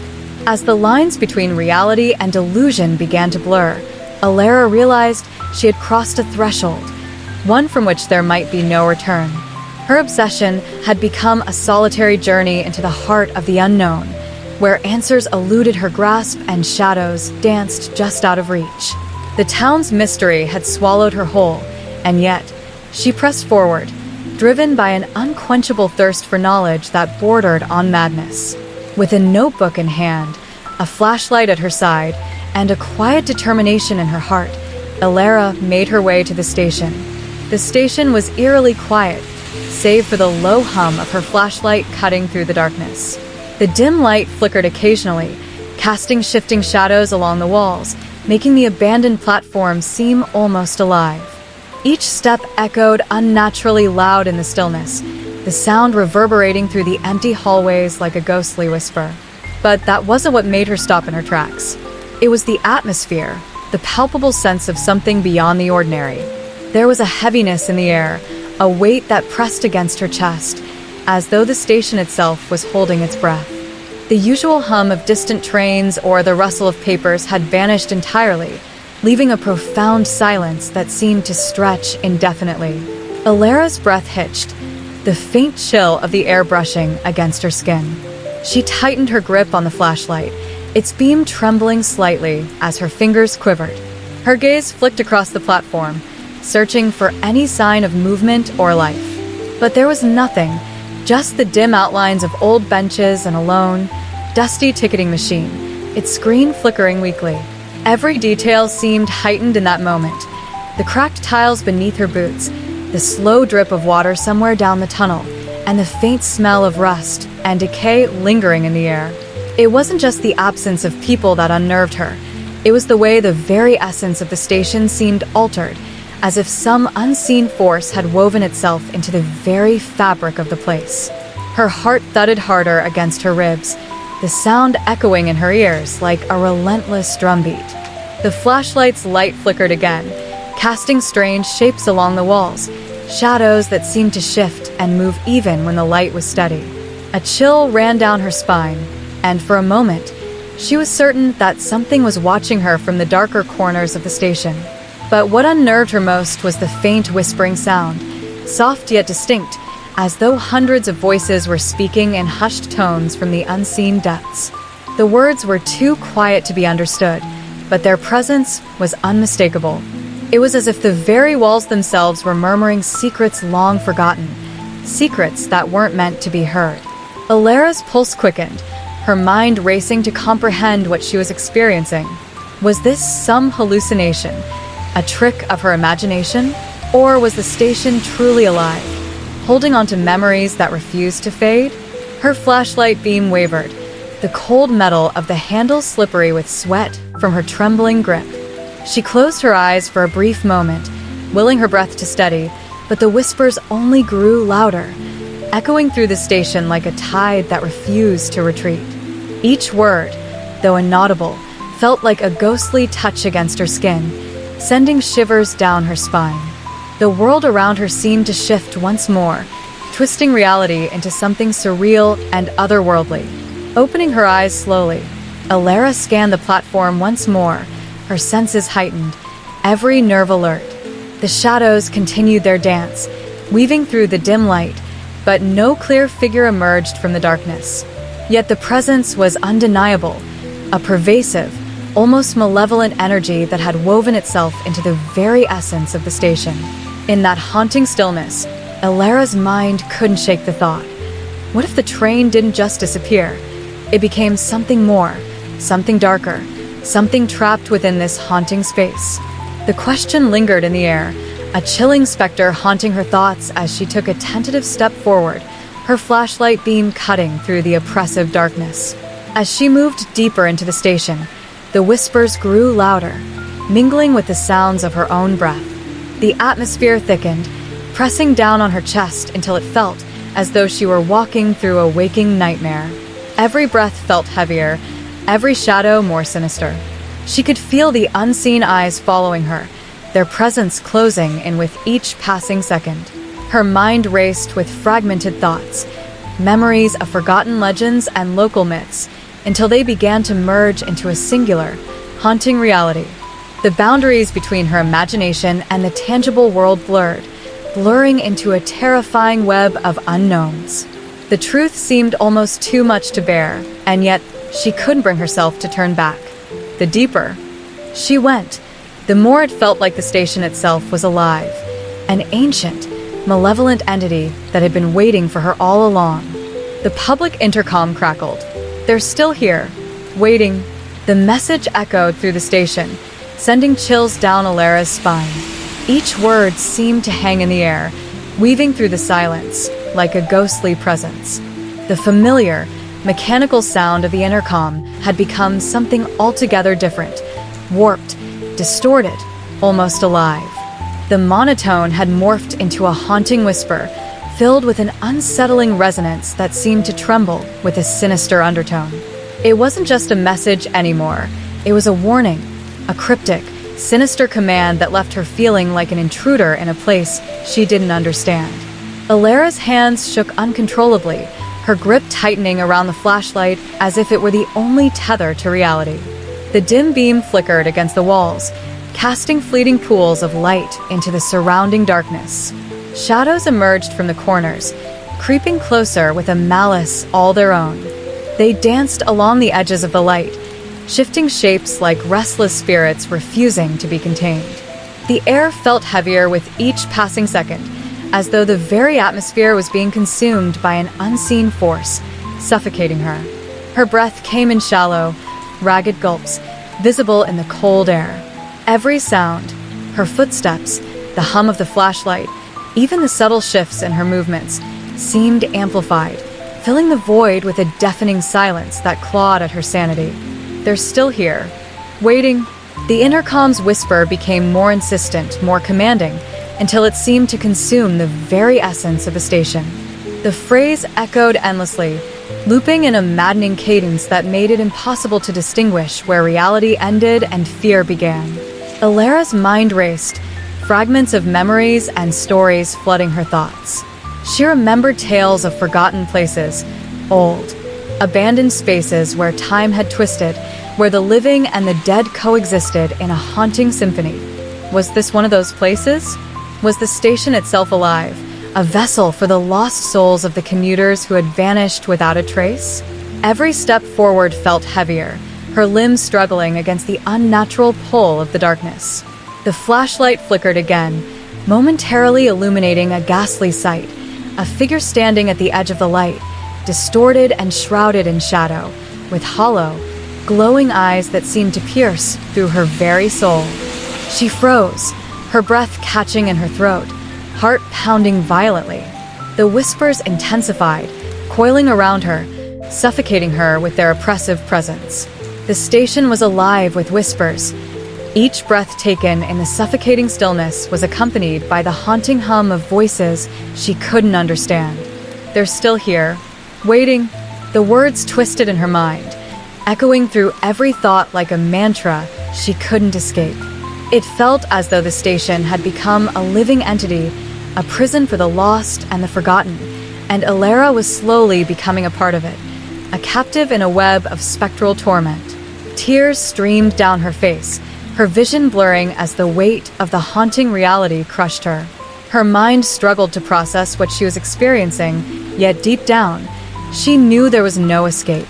The station had claimed her, binding her to its sinister grip with every breath, every flicker of her flashlight. The shadows loomed larger now, twisting into grotesque figures that moved ever closer, whispering incomprehensible secrets into the darkness. In that moment, Alara realized the truth. The station wasn't waiting for her alone. It had been waiting for everyone. Every lost soul who had ever crossed its threshold, who had been consumed by its enigmatic grasp. She was no longer just a visitor. She was part of something ancient, something far beyond comprehension. And as the whispers reached a fever pitch, drowning out all other sound, she could feel the station itself absorbing her essence, merging her with the countless others who had disappeared into its depths. Her voice trembled as she whispered back, "What happened here?" But no response came, only the relentless echo of her own voice, swallowed by the void. The darkness held her captive, and the intercom continued to chant, "They're still here, waiting." At first, Alara thought it was just static, a brief disturbance in the fragile symphony of silence that hummed thickly in the air. The sharp crackle of the intercom pierced through the stillness like a needle, disjointed and unnatural, creating an unsettling rhythm. She strained her ears, desperate to make sense of the strange, almost mechanical sound. But then the message began again. "They're still here waiting." The repetition felt deliberate, calculated. Each word drilled into her consciousness like an ominous chant that refused to be ignored. The hairs on her arms stood on end, and an icy shiver ran down her spine. It was as if the very walls of the station held secrets, secrets only she could hear, whispers only she could comprehend. The darkness pressed in closer, suffocating, swallowing all other sounds until only the haunting message remained. Alara's pulse quickened, her breath coming in sharp, shallow bursts. The flashlight in her hand flickered erratically, casting jagged pools of light into the surrounding shadows. The shadows danced wildly across the walls, stretching and contorting into grotesque shapes that seemed to come alive in the shifting light. Each flicker exposed fleeting glimpses of things that weren't quite human, shadowy forms with hollow eyes that glowed faintly, watching her with an intensity that made her feel exposed, vulnerable. The station was cold, the chill seeping into her bones like a slow, creeping fog. The temperature seemed to drop with each passing second, until her breath formed visible clouds in the oppressive air. She hugged herself tightly, pressing her arms against her trembling body, but it did little to ward off the overwhelming sense of dread. Every breath felt heavier, the weight of the oppressive silence pressing down harder with each repetition of the message. "They're still here, waiting," wasn't just a phrase. It was a revelation. The station held a presence, an ancient malevolence that seemed to seep from every crack, every broken beam. Shadows shifted closer now, emerging from the corners, weaving their way out of the darkness, filling every inch of space with an oppressive malevolence. They moved silently, with a grace that defied logic, and their eyes, cold, glowing, watching, held an unsettling intelligence that suggested they were waiting, observing, and hungry for something far beyond comprehension.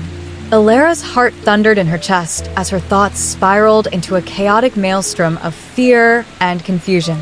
Every flicker of her flashlight revealed more of the grotesque figures, each one more unsettling than the last.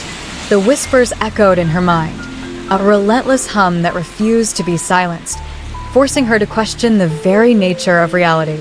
The walls of the station seemed to breathe, slow, deliberate inhales and exhales that sent vibrations through the floor beneath her feet, making her feel as though the station itself was alive. Tears pricked at the corners of her eyes, blurring her vision. She couldn't tell what was real anymore. Was it her mind playing tricks on her, or was the station truly becoming something more? The shadows swirled around her, growing in size and shape, their forms shifting into terrifying silhouettes, faces distorted, mouths open in silent screams, hands reaching out from the darkness, brushing lightly against her skin, as if testing her presence. The chilling touch sent another wave of terror coursing through her body. The intercom continued its maddening refrain, repeating the same haunting message over and over again, each repetition deeper, more guttural, more insistent. "They're still here, waiting." It was a mantra of inevitability, a truth too disturbing to comprehend. Alara felt as though her very soul was unraveling, consumed by the overwhelming sense that the station had a purpose, something far beyond her understanding, something ancient and sinister. Her breath hitched as she whispered, "What do they want?" But her voice was swallowed by the oppressive darkness. There was no answer, only the relentless echo, a haunting symphony of despair that continued to reverberate through the station, suffocating her in a web of fear. The flashlight's beam faltered, flickering once more before dying out entirely, leaving her in complete darkness.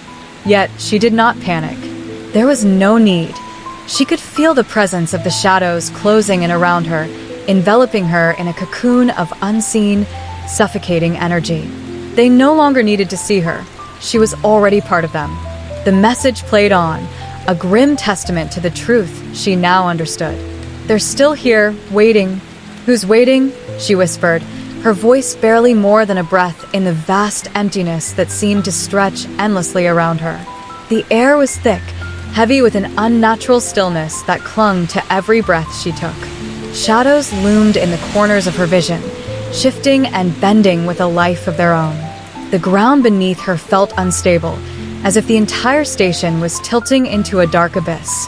The figure emerged slowly from the depths of the shadows. It was tall, impossibly tall, with hollow eyes that glimmered faintly, like distant lanterns in a fog.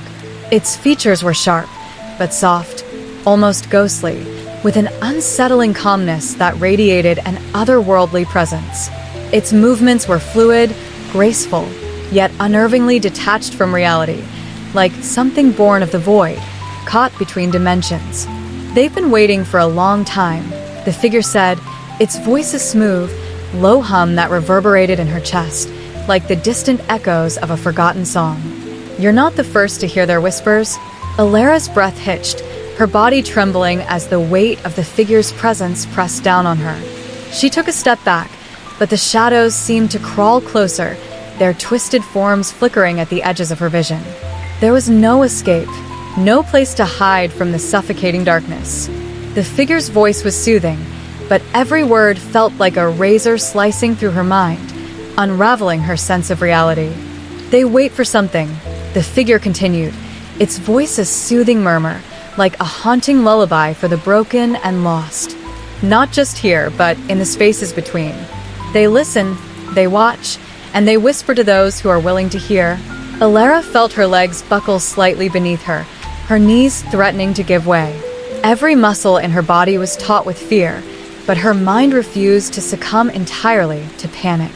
Her breath came in ragged gasps, the air cold and heavy, as though the weight of the station itself pressed down on her. They whisper because they need to be heard, the figure said softly, its voice weaving through the oppressive silence. Only the chosen feel their call. Its eyes never left hers, piercing through her defenses with a relentless intensity that felt impossible to withstand. Alara felt exposed, vulnerable, as if every hidden thought, every flicker of doubt, had been exposed under the penetrating gaze of something ancient and unknowable. Clutching her arms tightly across her chest, Alara's mind raced with unspoken questions. What did it mean to be chosen? Was this some cruel joke, or was she truly being drawn into something far beyond her understanding? The figure's presence was a magnetic force, pulling her into a reality that refused to conform to logic or reason. The whispered message echoed through her thoughts, a haunting refrain that wouldn't leave her. They wait.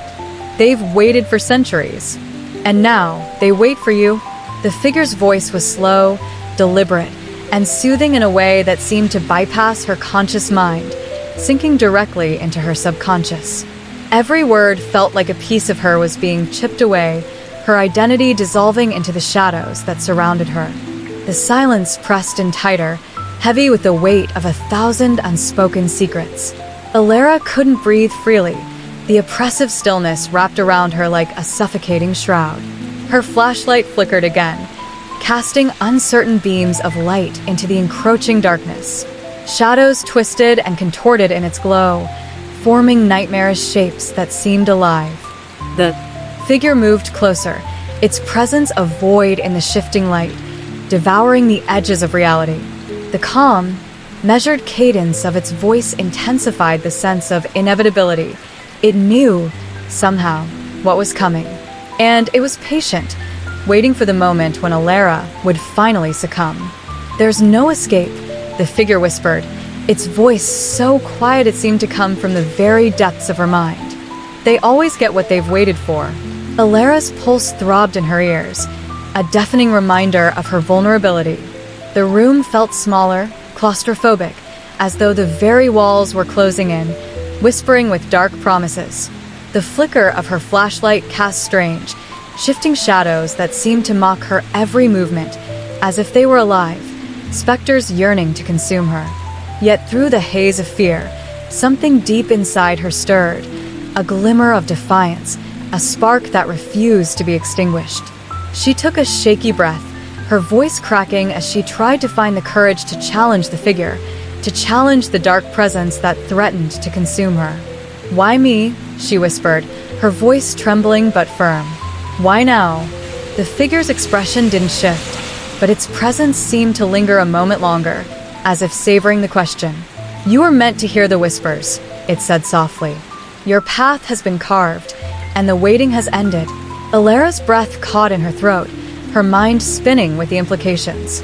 The shadows drew closer still, wrapping around her like a binding force, cold and unyielding. She had crossed a threshold. There was no going back. The whispers of the station now belonged to her. Alara's heart raced, the pounding in her chest echoing in her ears. "What do you mean? What are they waiting for?" Her voice trembled, the weight of the moment pressing down on her like an invisible force. The shadows seemed to tighten around her, pulling her deeper into the unknown. The figure moved slightly, its movements slow and deliberate. Its hollow eyes remained fixed on her, unmoving, as if reading her thoughts before she could even voice them. "They seek to be found," the figure said cryptically, its voice smooth yet haunting, like a song played in a language long forgotten. But not everyone is brave enough to listen. The words hung in the air, heavy and foreboding. Alara's breath hitched again as the implications settled into her mind. They weren't just waiting, they were calling. A silent, insistent summons that beckoned her to step into a truth far beyond the realm of understanding. They wait in the spaces where time bends. The figure continued, its voice weaving through the oppressive stillness. In the moments when the living walk unknowingly past the dead, each phrase sent chills down her spine, carving out a dark realization she couldn't ignore. Alara's thoughts spun wildly.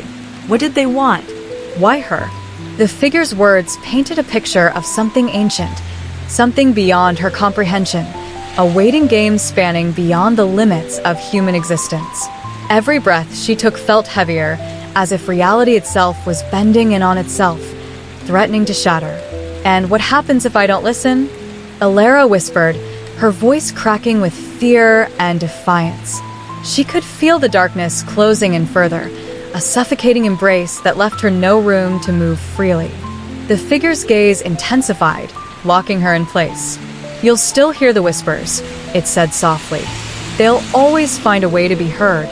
The shadows coiled tighter, as though the figure was feeding off her uncertainty, its presence growing more oppressive with each passing second. But the choice is yours, the figure added after a long pause, to follow or to turn away. Either path will bring you closer to their truth. Alara's pulse pounded like a drumbeat in her ears, the quiet hum of dread growing louder with every word.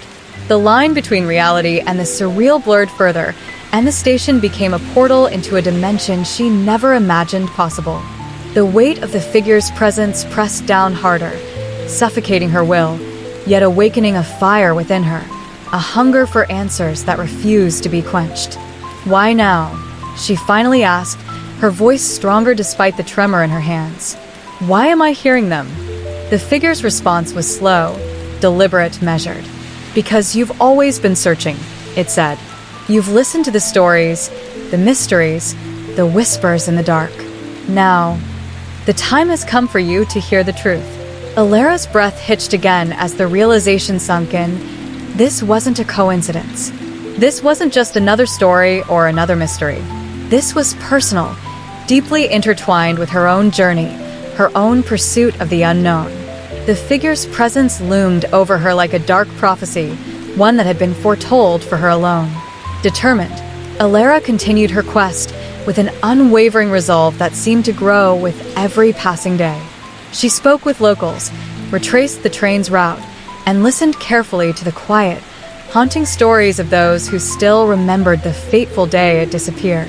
As she delved deeper into the lives of those who had been affected, she unearthed a web of strange connections, stories of lost loved ones, strange sightings, and unexplainable occurrences that seemed to defy logic. With each conversation, Alara's mind began to piece together a jigsaw puzzle of mystery, but the edges were jagged and elusive, slipping through her fingers before she could grasp them fully. The village around the station was steeped in silence, a silence that wasn't natural. Every street corner seemed to hold a secret. Every shadow cast a long, menacing shape that flickered in and out of reality. Locals spoke in hushed tones, careful not to disturb the fragile balance of belief and disbelief that clung to the air. Alara noticed how their eyes would shift nervously when they recounted their encounters with the vanished train, how their voices would falter as they spoke of a presence lingering in the shadows, waiting patiently for something they couldn't quite define. Alara's search became more methodical, more obsessive. She pored over train schedules, old blueprints of the station, and records of passenger lists. Every detail seemed significant. Even the smallest discrepancy felt like a clue. She scoured abandoned warehouses, disused tunnels, and forgotten rooms hidden beneath the station, driven by an insatiable need to understand the truth.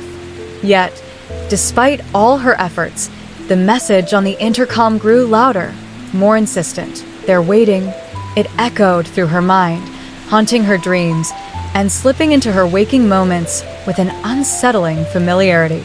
They're waiting, the voice would whisper, a ghostly hum that seemed to fill the air around her like a living presence. They've been waiting for a long time. You're not the first to hear their whispers. Alara's heart pounded harder each time.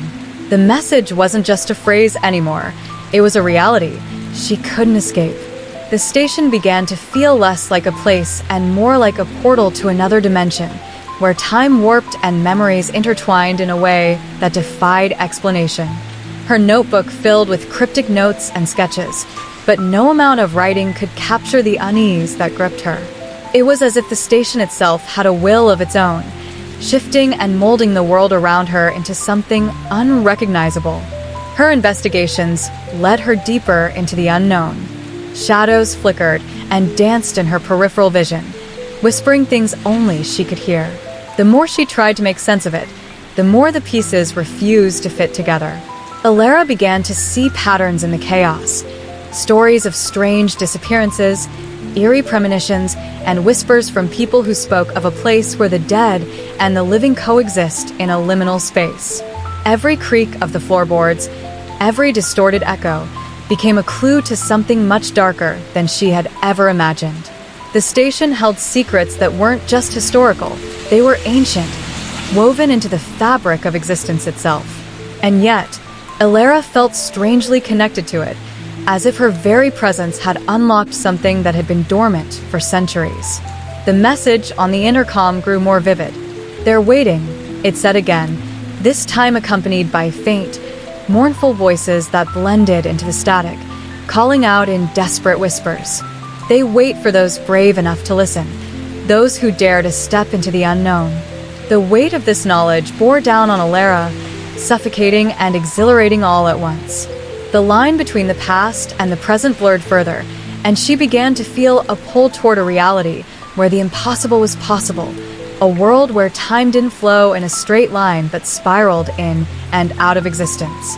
The station became her sanctuary and her prison, a place where the veil between life and death was as thin as a breath.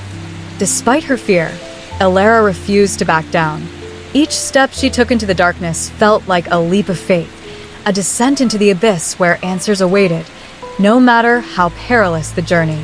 The message on the intercom, "They're waiting," became her guiding star, pulling her forward into the unknown, where truths were as terrifying as they were beautiful.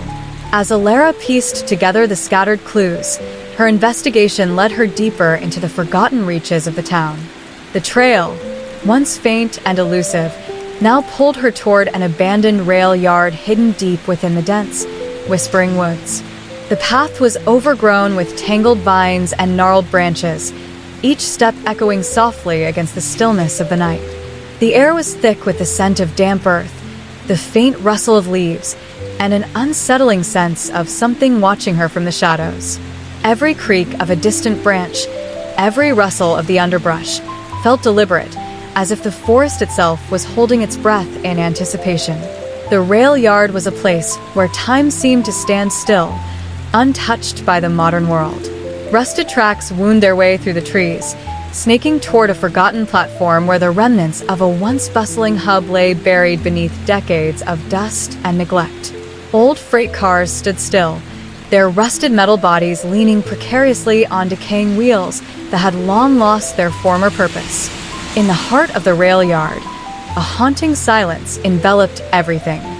Faded graffiti sprawled across the sides of the cars, the colors dull and smudged as if they had been abandoned in a frantic rush long ago.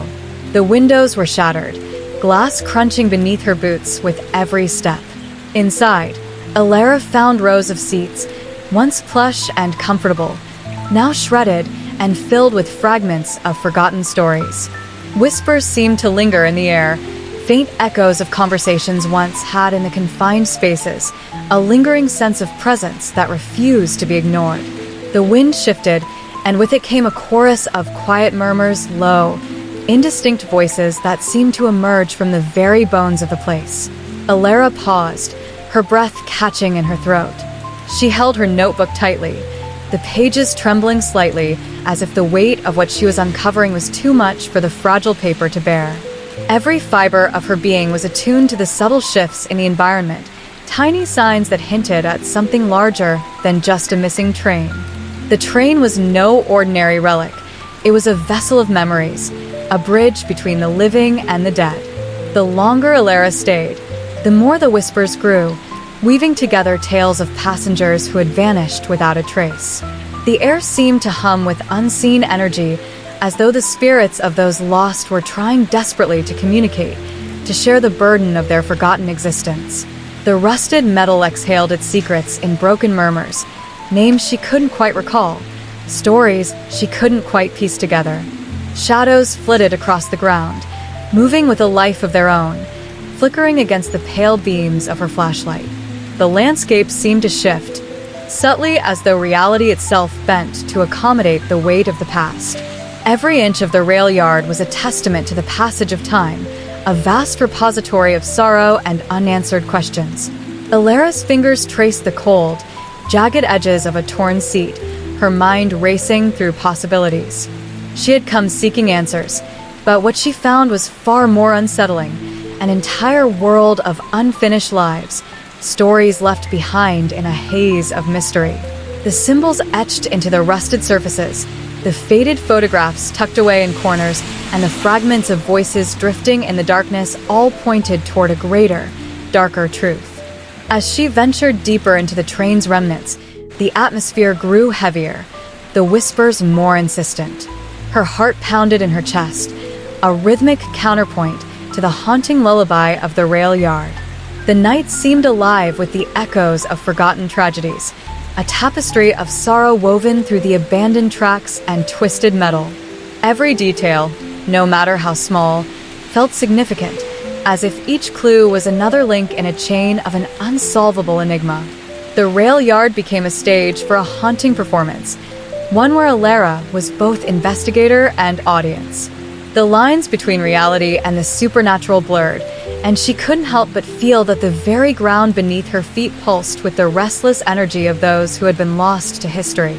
Every creak, every whisper, every flicker of movement painted a vivid, surreal picture of a place that had become a living entity, a vessel for pain, hope, and the desperate yearning for answers.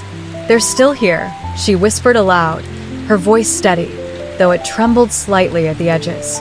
The stillness of the rail yard wrapped around her like a shroud, the weight of centuries pressing down on every creaking floorboard and rusted beam. "But they've left something for us." The air seemed to grow heavier, the forgotten echoes of the past pressing against her skin with an almost tangible force. Every rustling leaf, every distant creak of metal on metal, whispered secrets meant to be uncovered. The remnants of the train cars, the faded symbols etched into the decaying wood, and the hollow, sunken windows offered no clear answers. Yet, something stirred beneath the surface, an ancient, restless presence. The words hung in the air, drifting through the layers of history like smoke through a forgotten room. "They've left something for us." Alara could feel the weight of those words, their cryptic nature pulling at the edges of her understanding. It wasn't just a message. It was a gateway, an invitation to dive deeper into the mystery that had haunted the rail yard for decades. Her fingers traced the cold metal of a twisted rail, the sharp edges digging into her skin as if history itself had left its mark. The symbols carved into the rusted surface were unfamiliar, chaotic yet purposeful, hinting at a language forgotten long ago. They seemed to shift beneath her touch, as if alive with unseen energy, guiding her forward into the unknown. Shadows danced across the walls, flickering against the shifting glow of her flashlight, casting fragmented silhouettes that whispered tales of vanished passengers and an unspeakable event. Each breath she took felt heavy, a slow intake of air filled with the weight of unanswered questions. Her heart beat against her ribs in a steady, rhythmic pulse, yet the quiet hum of the rail yard echoed louder with every second. Time itself seemed to stretch thin, pulling her deeper into the past, into a realm where the boundaries between reality and the supernatural blurred. The stillness was a presence in itself, a vast void that seemed to absorb all sound, all movement. Yet within that quiet, there was something stirring beneath the surface, a pulse of unseen life that Alara couldn't ignore. Whispers filled the air, soft and insistent, their meanings lost to time but unmistakable in their intent. They called to her, urging her to listen, to understand, to uncover the truth that had been hidden away in the depths of the forgotten station. "They've left something for us." Her voice, though steady, betrayed the growing unease bubbling within her. The very fabric of the rail yard seemed alive with its own memories, a silent witness to the years of despair and mystery that had been etched into its foundations. It wasn't just a phrase, but a riddle woven into the very essence of the place, a clue hidden in plain sight, meant to be uncovered by the brave few who dared venture into the dark. Alara's eyes locked onto the symbols again, her mind racing to comprehend their meaning. Each detail, no matter how small, seemed to carry weight, a piece of a larger puzzle waiting to be assembled. The air thickened, the silence becoming almost unbearable as she pressed on, driven by an unyielding need to uncover whatever truth the whispers hinted at. The echoes of history were not just stories, they were fragments of a reality that refused to remain buried. She could feel them in her bones, in the very rhythm of her footsteps as she walked through the hollow remnants of the vanished train. The rail yard had become a living, breathing entity, a vessel for memories too powerful to forget, too haunting to be left untouched. "They've left something for us." The phrase reverberated through her mind, a challenge as much as a revelation. And in the silence, amidst the shadows and rusted remains, Alara knew she was only just beginning to scratch the surface of a mystery far greater than she could have imagined, a truth that would unearth not just the past, but something far darker that had been waiting patiently all along. On the ground near a broken window, she saw it, a small, leather-bound diary.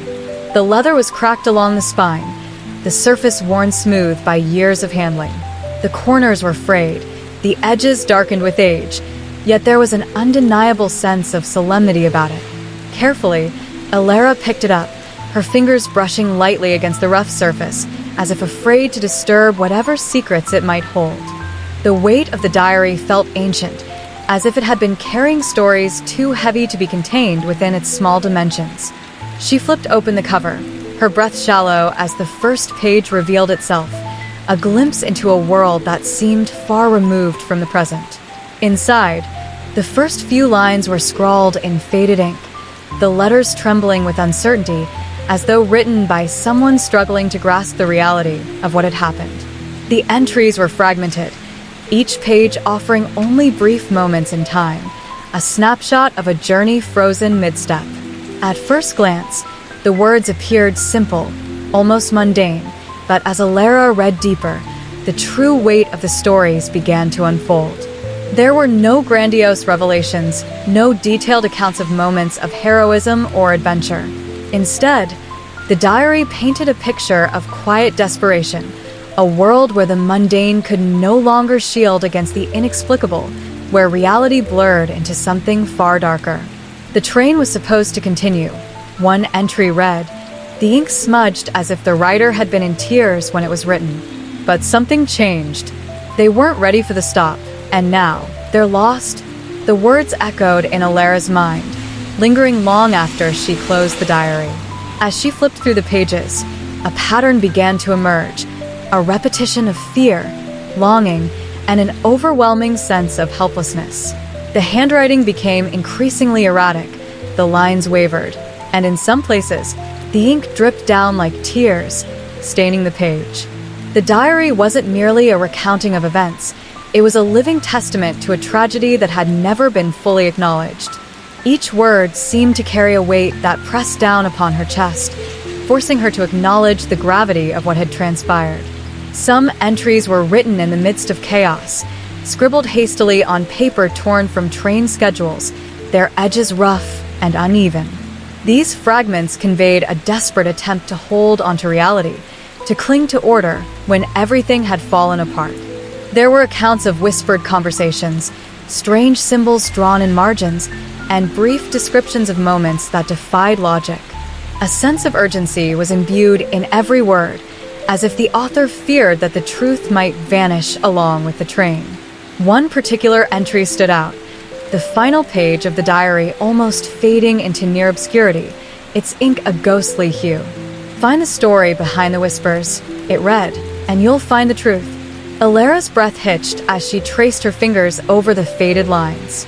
The words were simple, yet the weight they carried was unbearable.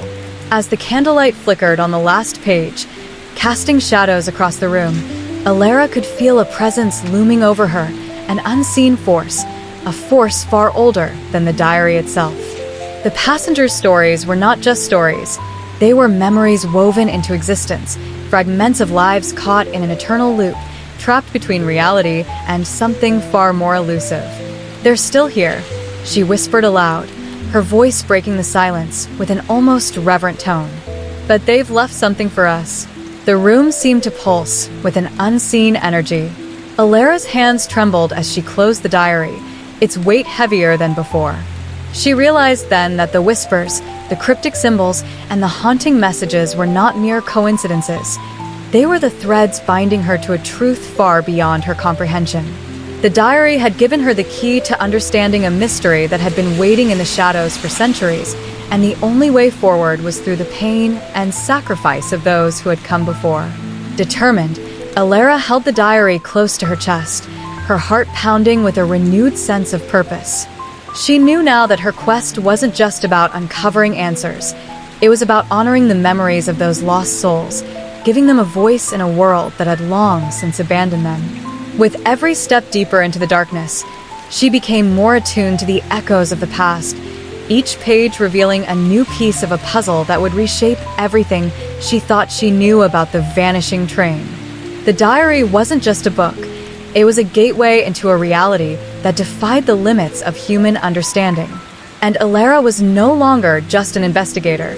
She was a conduit, bridging the gap between the living and the lost, determined to bring light to the shadows that had been haunting her town for far too long.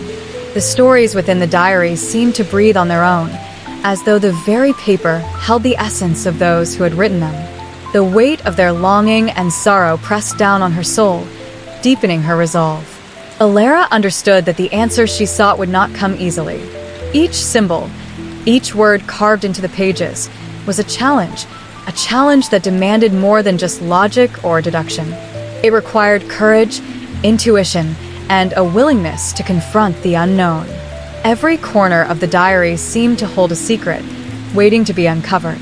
The symbols, odd, cryptic, and ancient, repeated themselves, growing more prominent with each entry. They weren't mere decorations.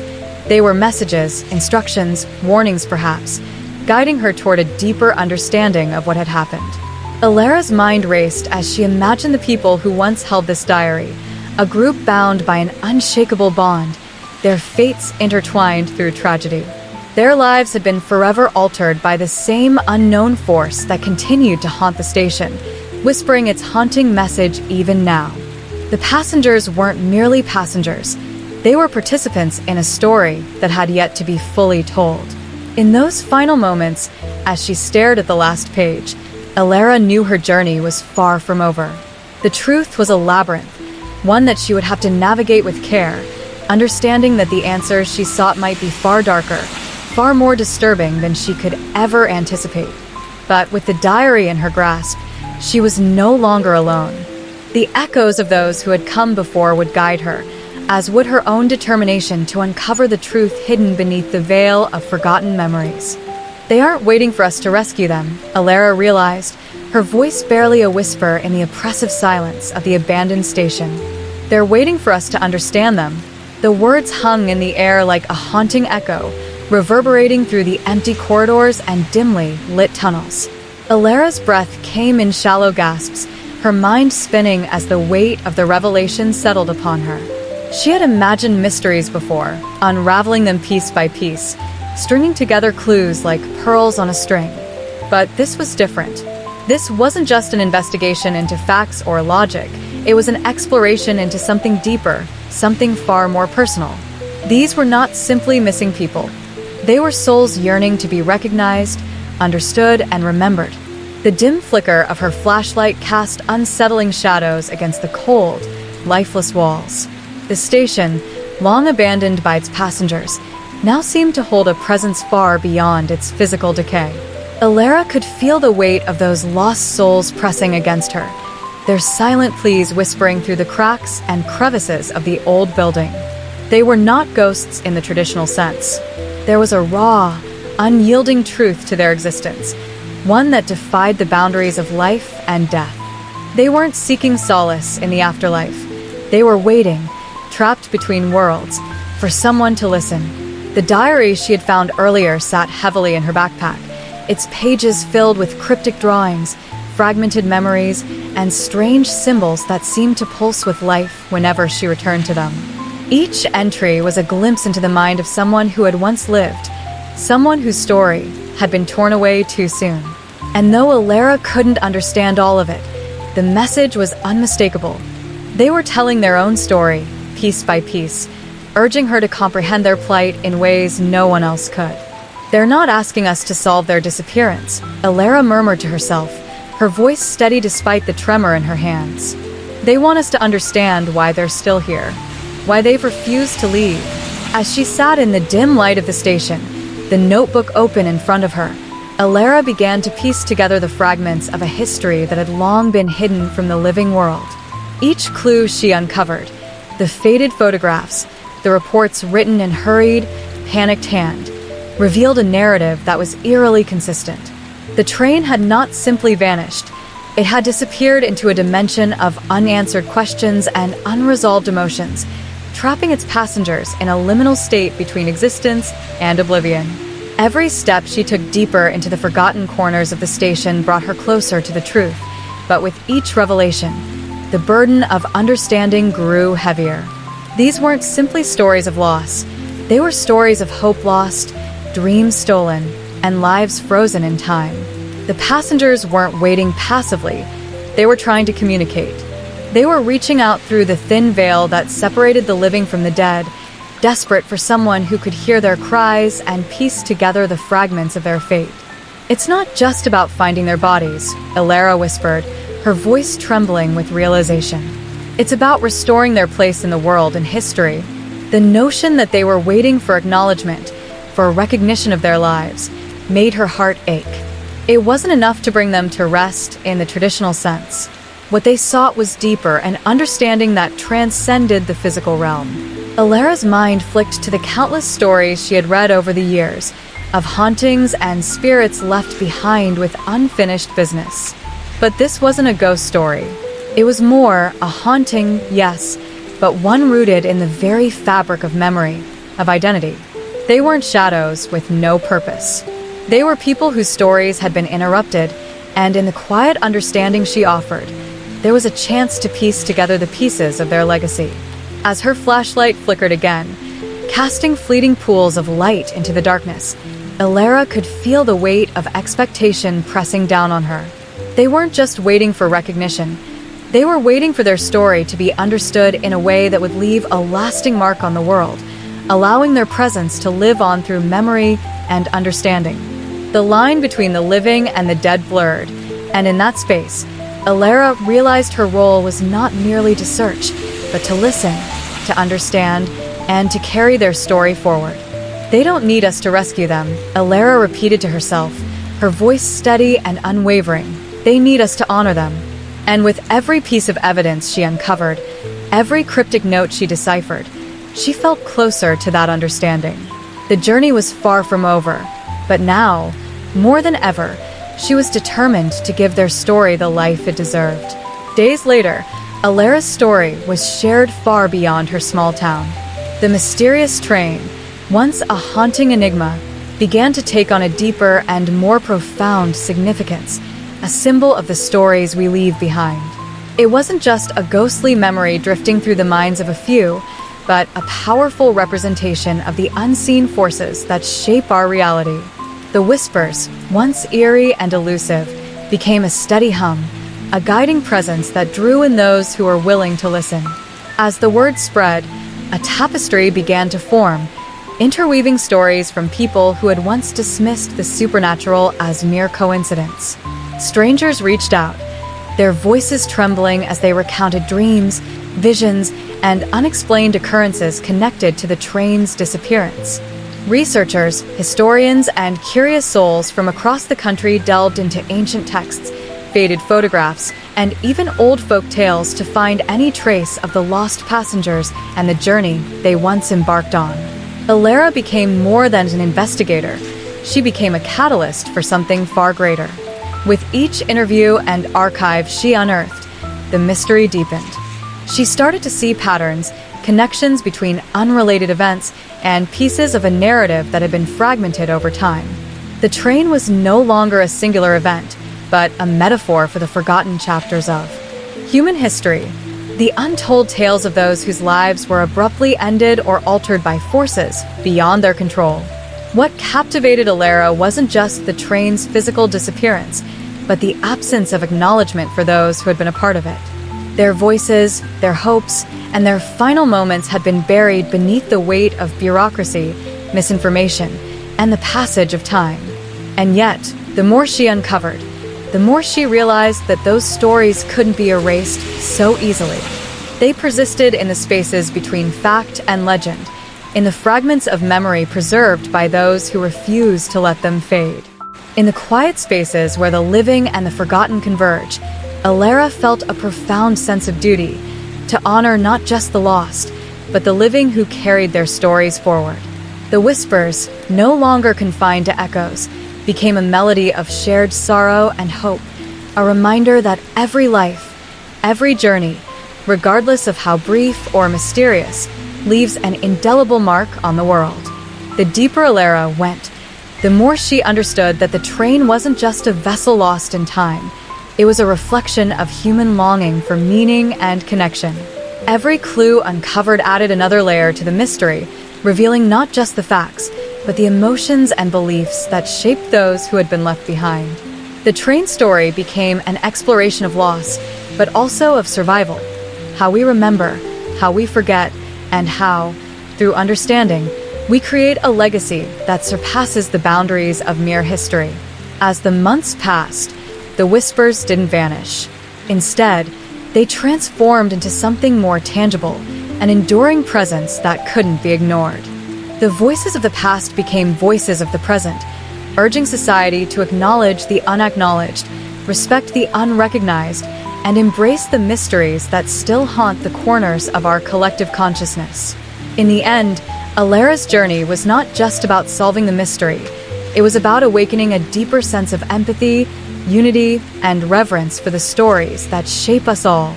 The train had vanished, but the legacy it left behind would continue to ripple through time, inspiring generations to come to seek the truth beneath the surface, to listen to the whispers of those who are still waiting.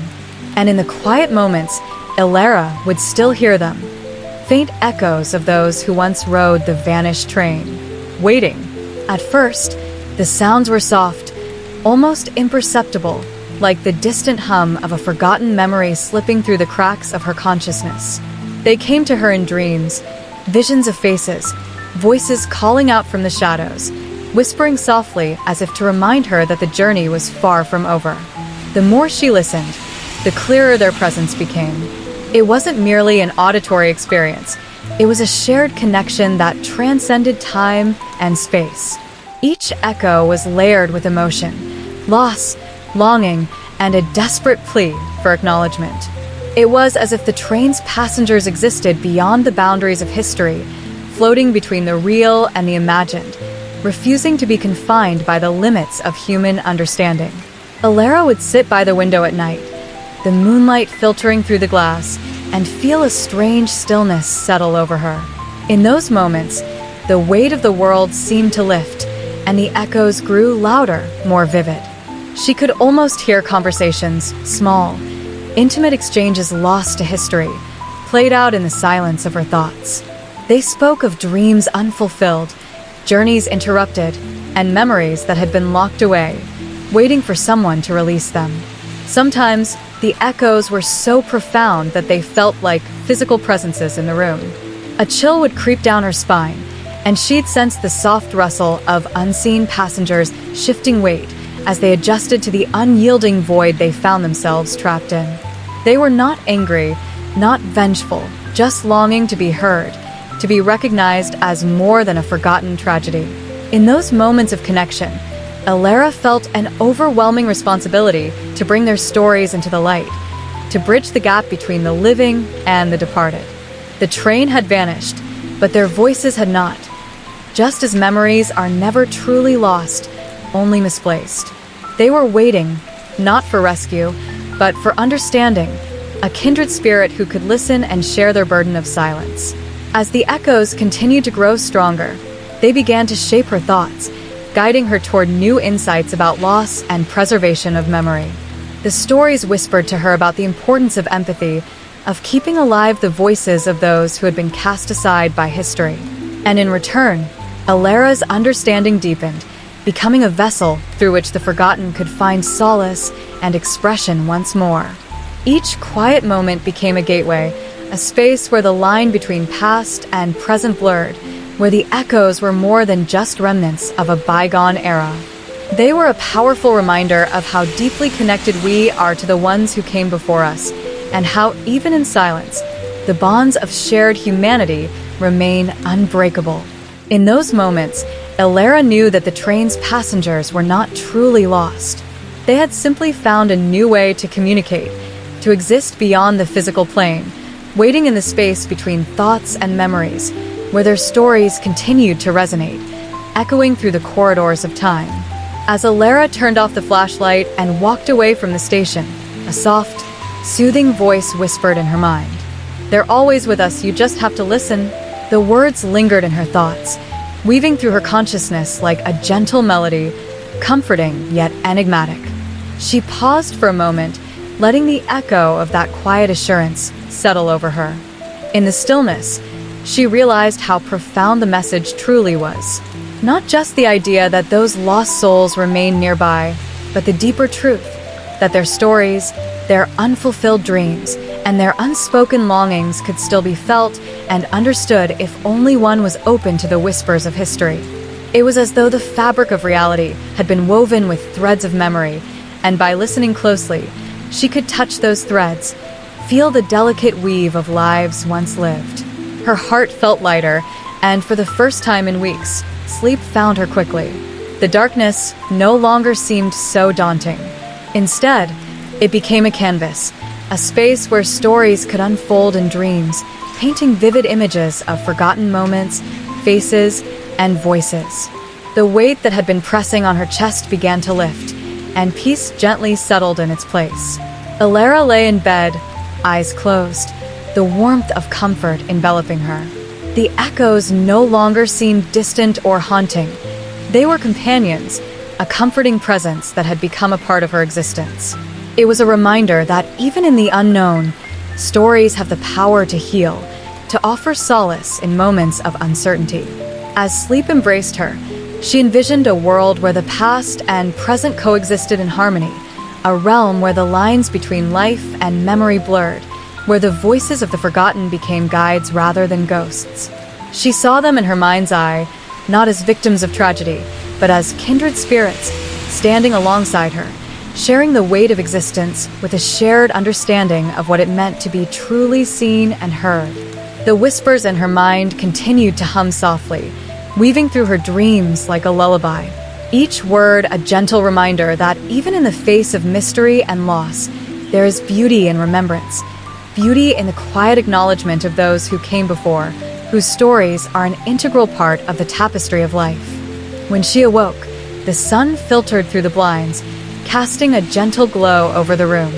For the first time in a long time, Alara felt at peace, not weighed down by the incomprehensible events of the past, but enriched by the knowledge that those echoes would continue to guide her. Their presence no longer seemed fleeting, but eternal, a legacy of stories that would remain woven into the fabric of her life, offering solace whenever the unknown threatened to overshadow her once again. As Alara turned off the flashlight and walked away from the station, a soft, soothing voice whispered gently in her mind. "They're always with us, you just have to listen." The words seemed to settle in her chest like a slow, deep breath, unraveling the tension that had held her captive for weeks. She paused for a moment, letting the echo of that quiet assurance ripple through her thoughts, like a gentle breeze moving through a field of wildflowers. In that stillness, Alara felt a strange sense of connection, a deeper understanding that extended beyond the physical realm. The whispers, though faint, carried an undeniable truth, the unseen presence of those who once walked the earth, their stories interwoven with the very fabric of existence. It was as if the boundaries between the past and the present had blurred, merging into a tapestry of memory that stretched far beyond her comprehension. Each word seemed to ripple outward, like the subtle waves created when a stone is tossed into a calm lake. They moved through her consciousness, gently nudging at the edges of her perception, expanding her awareness. She thought of all the moments she had dismissed as mere coincidences, the fleeting feelings of déjà vu that tugged at her thoughts, and how they now seemed more like signs, guiding her towards something deeper, something forgotten yet ever present. The weight she had carried was no longer suffocating.